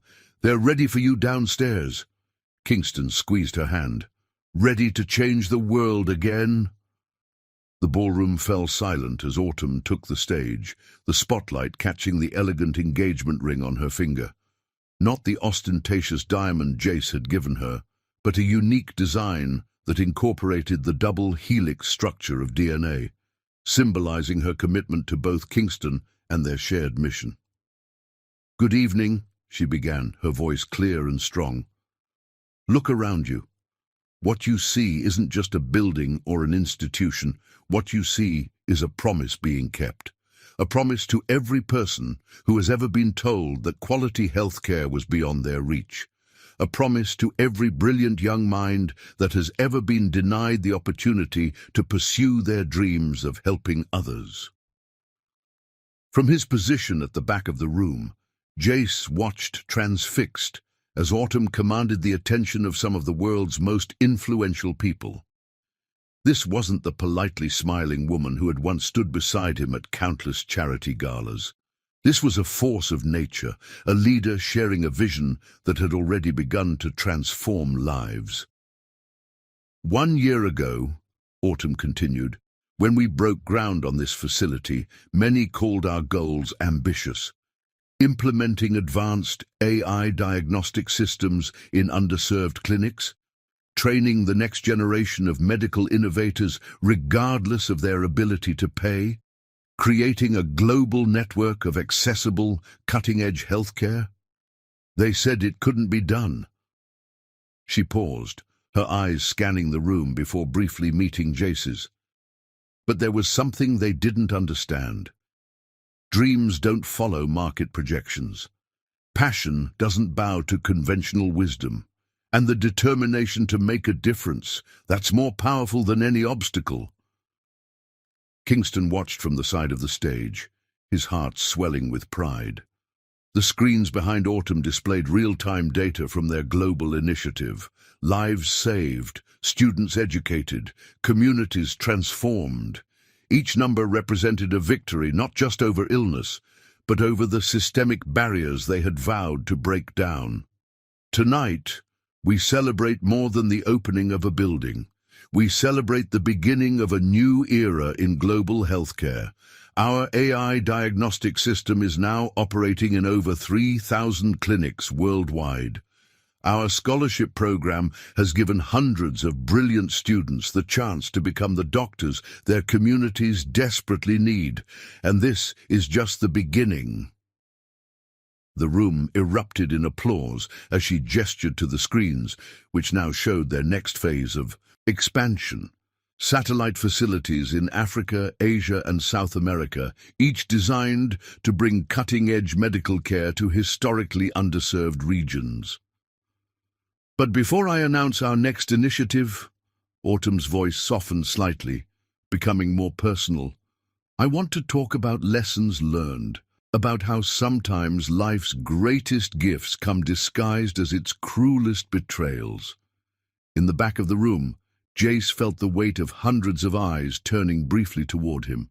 His hand tightened around his glass of sparkling water. He hadn't touched alcohol since that night at the bar. To the man who taught me that lesson, Autumn continued, her gaze finding Jace's again, thank you. Thank you for showing me what I never wanted to be and pushing me toward what I was meant to become. Your dismissal of these dreams as beneath us showed me exactly who I needed to be. Not for society, not for status, but for every person who deserves access to quality health care. Kingston moved to stand closer to the stage, his presence a silent support, as Autumn delivered the most personal part of her speech. Their eyes met briefly, a world of understanding passing between them. But most importantly, she continued, her voice growing stronger, thank you to the man who showed me what true partnership looks like. Kingston, ... Her voice caught slightly as she turned to him. You didn't just believe in my dreams, you made them bigger. You showed me that innovation without purpose is empty, that success without impact is meaningless, and that love without respect is not love at all. The screens behind her shifted to show images of their work together. Late nights in the lab, breakthrough moments, celebrations with their team, and the faces of countless people whose lives they had touched. The Winters Roads Foundation stands as proof that the greatest achievements come not from seeking power or status, but from finding someone who shares your vision of a better world. Someone who understands that true success isn't measured in dollars or social standing, but in lives improved and barriers broken. She gestured to the scholarship students seated in a place of honor near the front. Look at these faces. These brilliant minds represent our future. They come from communities that have been historically denied access to medical education. They carry with them not just dreams of becoming doctors, but the understanding of why healthcare must be accessible to all. The room sat spellbound as Autumn outlined their next phase, a revolutionary approach to medical education that would combine traditional training with advanced technology and community-based learning. The WHO representatives nodded approvingly as she detailed plans for global implementation. "We stand at a crossroads in medical history," she declared, her voice rising with passion. "The technology exists to save countless lives. The talent exists in every community to provide care.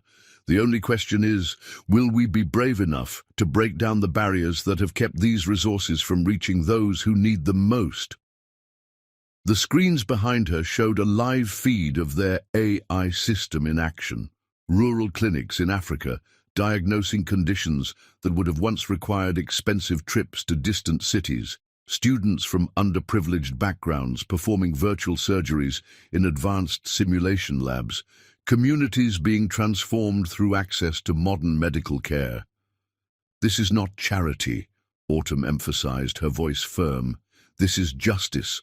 This is what happens when we stop seeing healthcare as a privilege and start treating it as the fundamental human right it should be." As she concluded her speech, the room erupted in a standing ovation.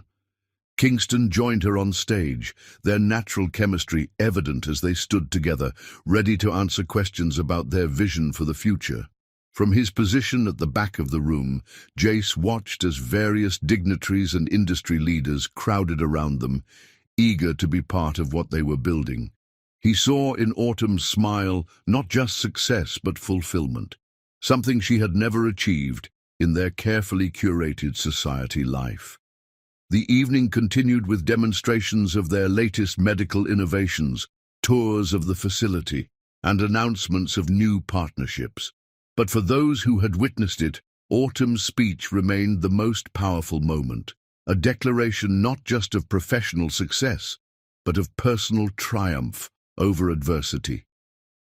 As the gala proceeded into dinner and dancing, Autumn and Kingston moved through the crowd with natural grace, their conversations focusing not on social niceties, but on real impact and future possibilities.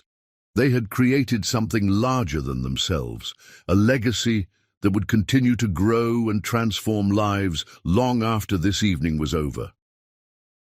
The Baltimore city lights twinkled beyond the windows, a fitting backdrop to an evening that marked not just the opening of a building, but the beginning of a revolution in global healthcare. And in the midst of it all, Autumn Winters stood as a beacon of what was possible when one refused to let others define their worth or limit their dreams. Chapter 10. Mirror Images. The gala's after-party transformed the Baltimore Medical Innovation Center's grand atrium into a glittering testament to success, with champagne flowing freely and the world's elite mingling beneath spectacular holographic displays of the Foundation's achievements. As Kingston led Autumn onto the dance floor, her emerald gown catching the light with every graceful movement, Jace Sterling watched from his position at the bar, nursing a glass of sparkling water that felt like a poor substitute for his former liquid courage. The contrast between past and present had never been more stark. A year ago, he would have been at the center of such an event, commanding attention with his mere presence. Now he occupied the margins, watching as his ex-wife and her new fiancé became the axis around which the room revolved. "They're quite something, aren't they?" The familiar voice beside him belonged to Bradley Walsh, his former chief financial officer. The older man had managed to land on his feet after Sterling Capital's reorganization, securing a position on the Foundation's financial advisory board. "I've never seen two people more perfectly matched," Jace couldn't argue.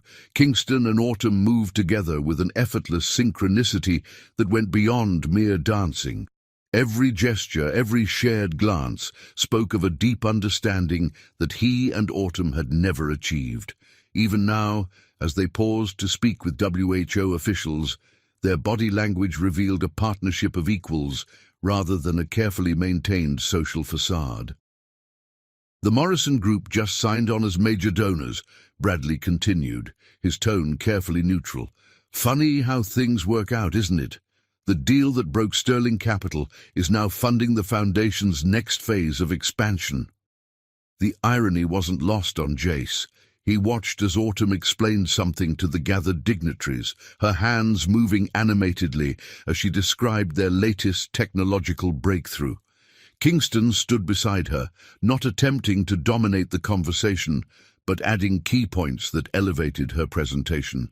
They were a power couple in the truest sense, each making the other stronger.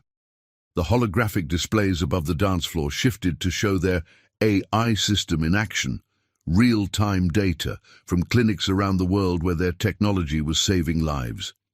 Each glowing point on the global map represented a victory, a life touched, a community transformed. It was the kind of legacy Jace had never thought to build, too focused on accumulating wealth rather than creating lasting change. Mr. Sterling. A young voice drew his attention. One of the scholarship students stood before him, her name tag identifying her as Jasmine Williams, first-year medical student. I heard what you did, the anonymous donation to the scholarship fund. It's helping people like me have a chance we never thought possible. Jace felt heat rise to his face, uncomfortable with gratitude he didn't deserve. His donation had been substantial, but ultimately a drop in the ocean compared to what Autumn and Kingston had built. The Foundation deserves the credit, he managed, his voice rougher than intended. They're the ones making real change. Across the room, Autumn caught sight of this exchange, her expression unreadable. Kingston followed her gaze, then whispered something in her ear that made her smile and nod. They made their way through the crowd toward the bar, their progress slowed by well-wishers and admirers. "Jasmine," Autumn called warmly as they approached. "I see you've met Mr. Sterling. She's one of our most promising students," she added, her tone professional but not unkind, top of her class in our advanced diagnostic training program. Kingston stepped forward, his hand resting naturally at the small of Autumn's back. Jasmine just published her first research paper on improving our AI's pattern recognition for pediatric cases. It's being implemented in the next system update. The young woman beamed at the praise, then excused herself to rejoin her fellow students. Jace found himself alone with the couple he had spent months avoiding in the society pages. The silence stretched between them, heavy with unspoken words. "Your speech," Jace finally managed, his voice barely above a whisper. "It was, illuminating." Autumn's expression softened slightly. "Truth often is." She glanced around the atrium at the fruits of her labor surrounding them. "You know, you once told me I was wasting my potential focusing on community health initiatives, that I should be thinking bigger." "I was wrong," Jace admitted, the words feeling foreign on his tongue. "About so many things." Kingston watched this exchange with quiet intensity, his arms still protectively around Autumn's waist. Not possessive, Jace noted, but supportive, a subtle difference he was only now beginning to understand. "The Foundation is accepting proposals for new satellite facilities," Kingston said, his deep voice carrying no trace of smugness. "Your experience in financial structuring could be valuable if you're interested in doing something meaningful with your expertise." The offer hung in the air between them, unexpected and complex in its implications. Before Jace could respond, a commotion near the entrance drew their attention. Reporters had gathered around a new arrival, Scarlet Rivers, looking elegant, but somehow diminished in a designer dress that seemed more armor than clothing. "I didn't invite her," Autumn said quickly, noting Jace's panicked expression. "I did," Kingston admitted. She's representing her Silicon Valley firm. They're interested in partnering on our medical technology patents." He turned to Jace, his expression serious. "The past doesn't have to define the future. We're building something bigger than personal history here." Jace watched as Scarlett was immediately surrounded by tech industry executives, her former identity as his mistress overshadowed by her current position as a rising star in medical technology investment. She caught his eye briefly, nodded once in acknowledgement, then turned her full attention to a discussion about automated diagnostic systems. "She found her way," Autumn observed. "We all did, eventually." She accepted a glass of champagne from a passing waiter, the ring on her finger catching the light. Not just her engagement ring, Jace noticed, but the key card to the research lab hanging on an elegant chain around her neck, symbols of both personal and professional commitment. The holographic displays shifted again, showing the Foundation's plans for the next 5 years, expansion into 30 more countries, training programs for thousands of medical professionals, research facilities that would push the boundaries of what was possible in modern medicine. "Your mother would be proud," Jace said softly, remembering the nurse who had worked double shifts to put Autumn through medical school. "I should have seen it sooner. This was always who you were meant to be."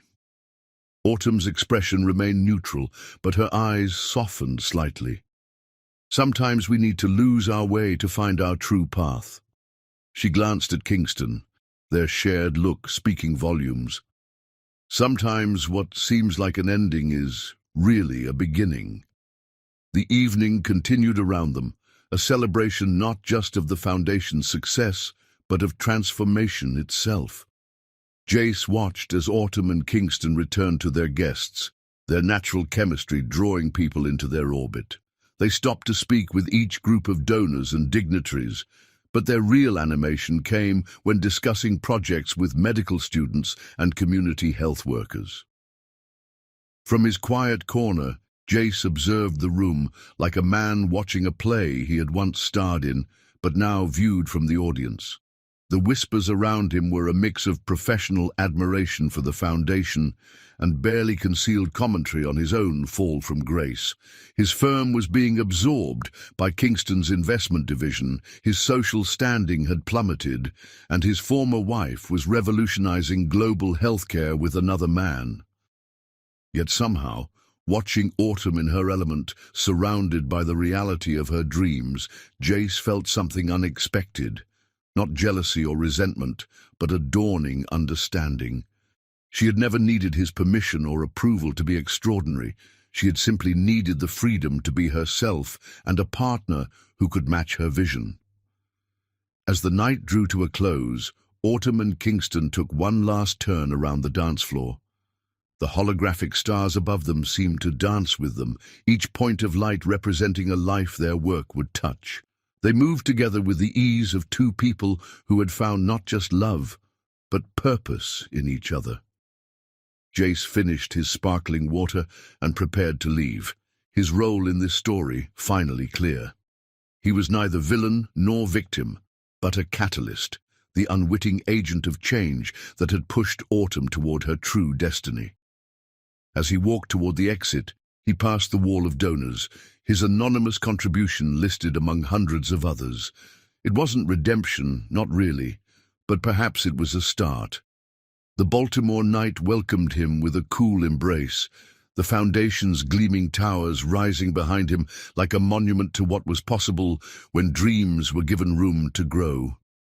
In the reflection of his car's window, he caught one last glimpse of the atrium, Autumn and Kingston standing together, their silhouettes merging with the holographic display of their global impact, a perfect image of two people who had found both love and purpose in changing the world.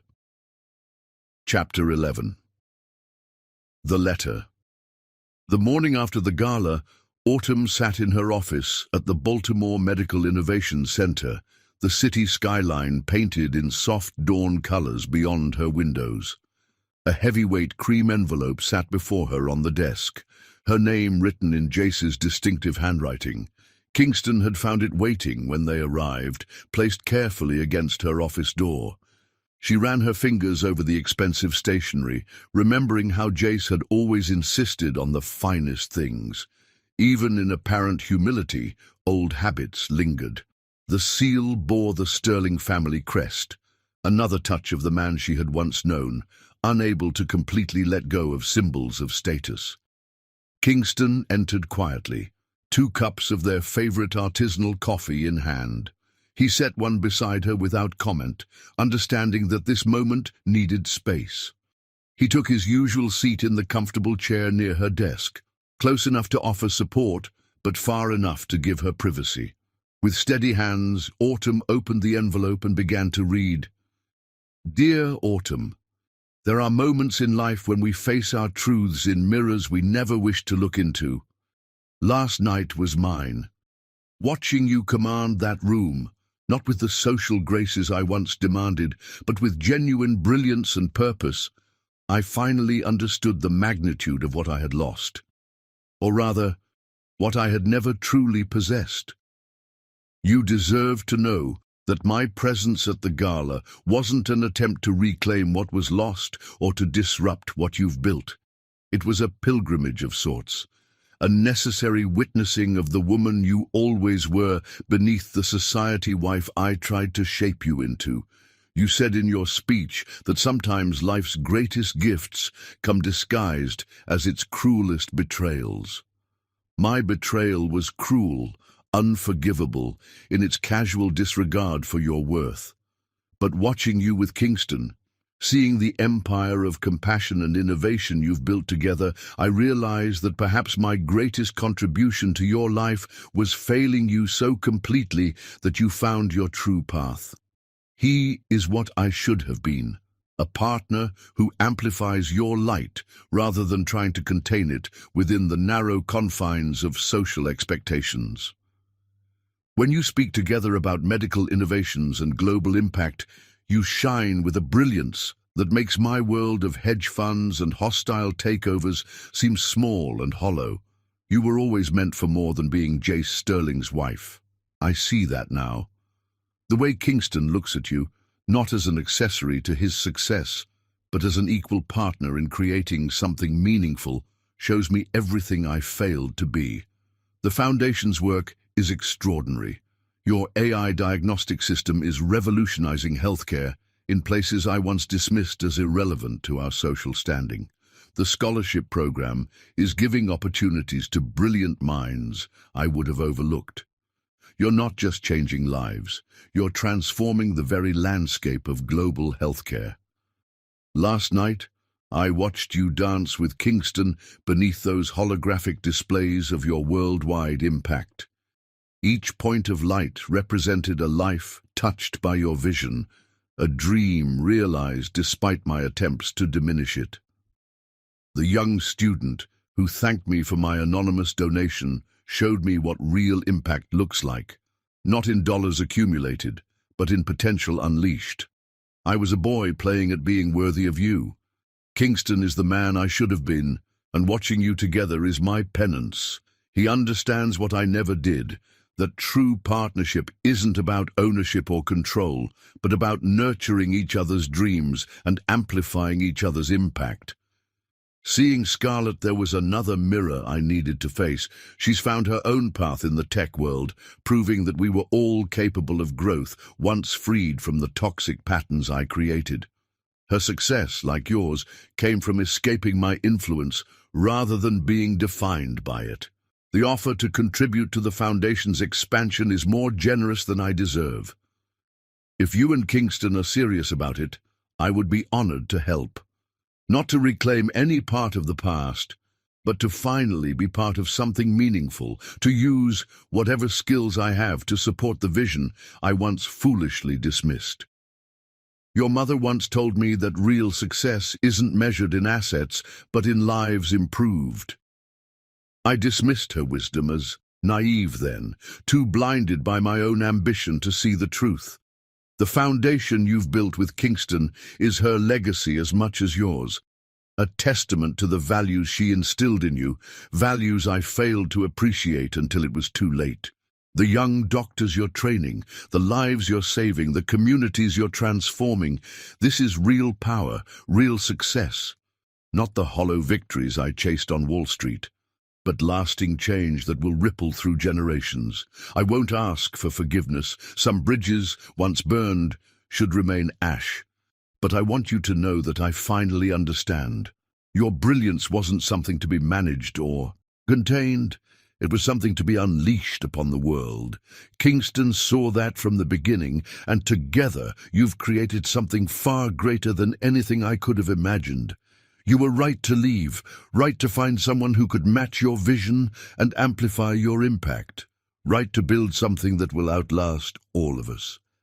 The foundation isn't just a building or an organization.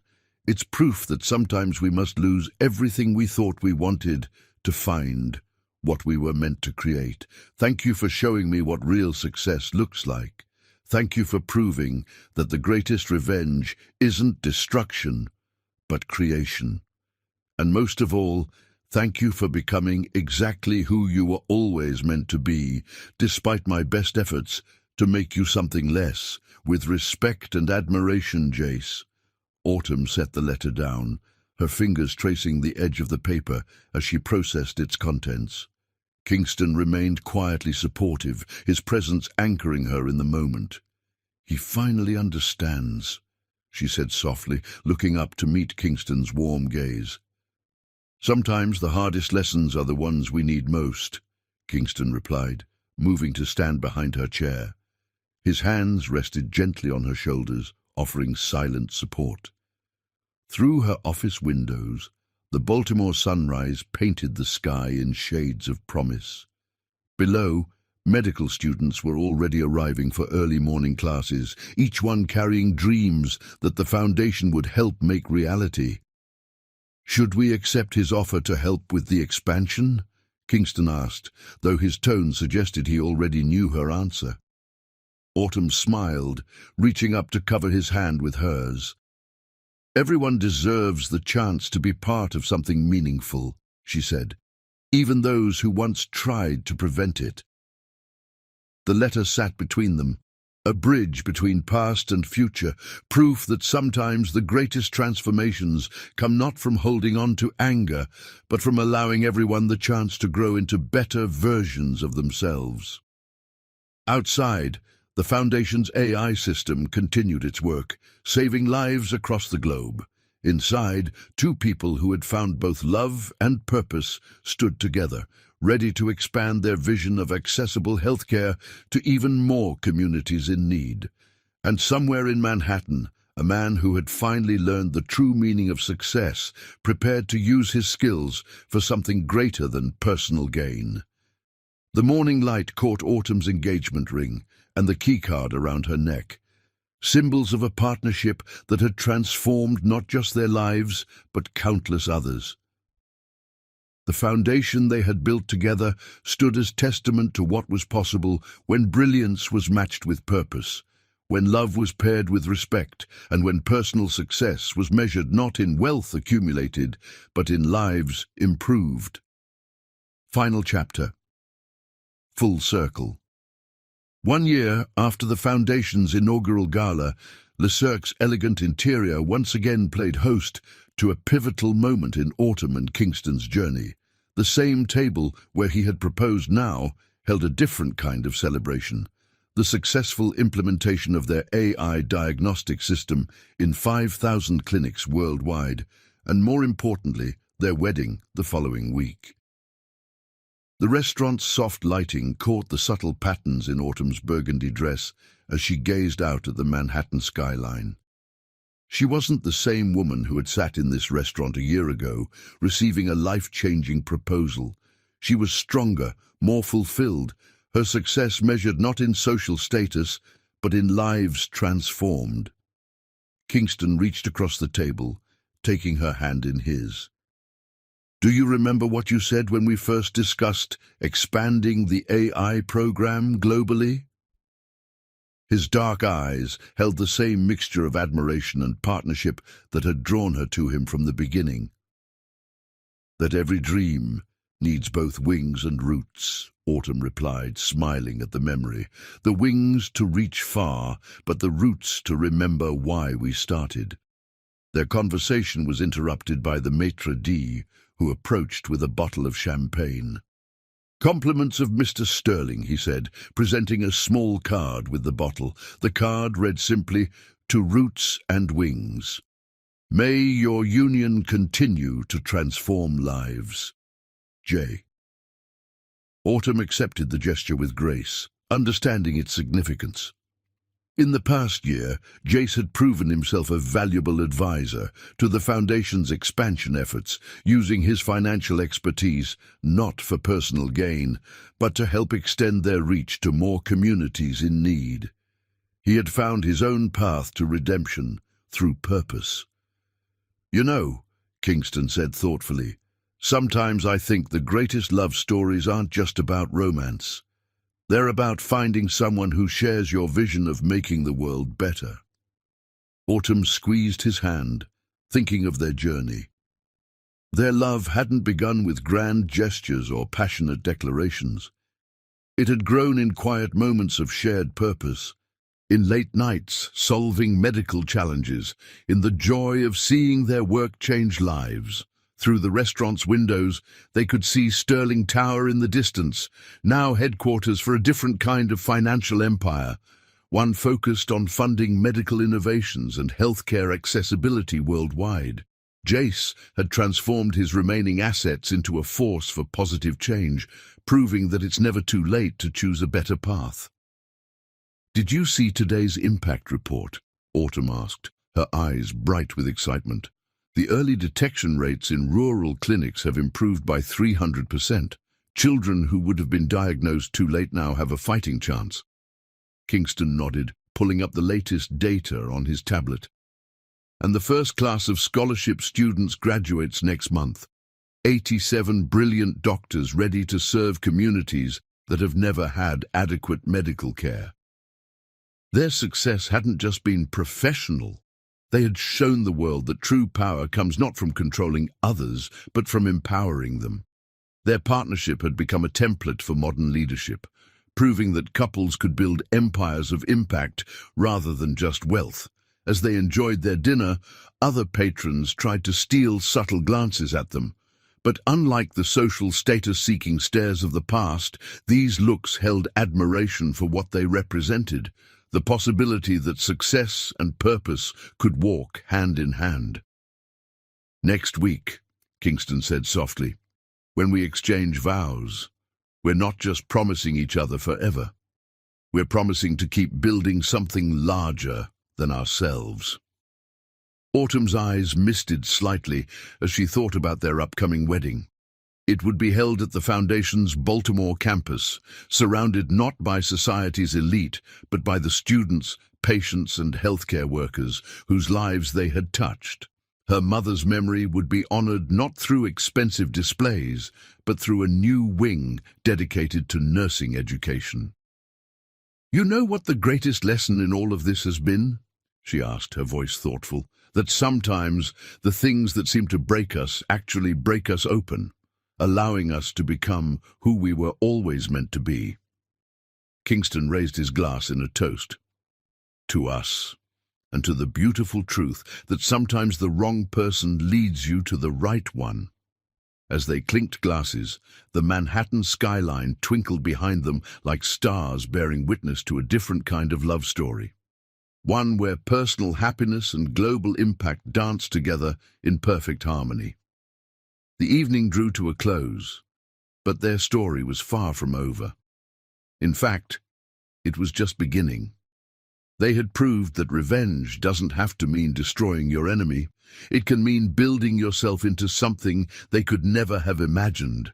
That success isn't about accumulating wealth or power, but about creating lasting positive change in the world.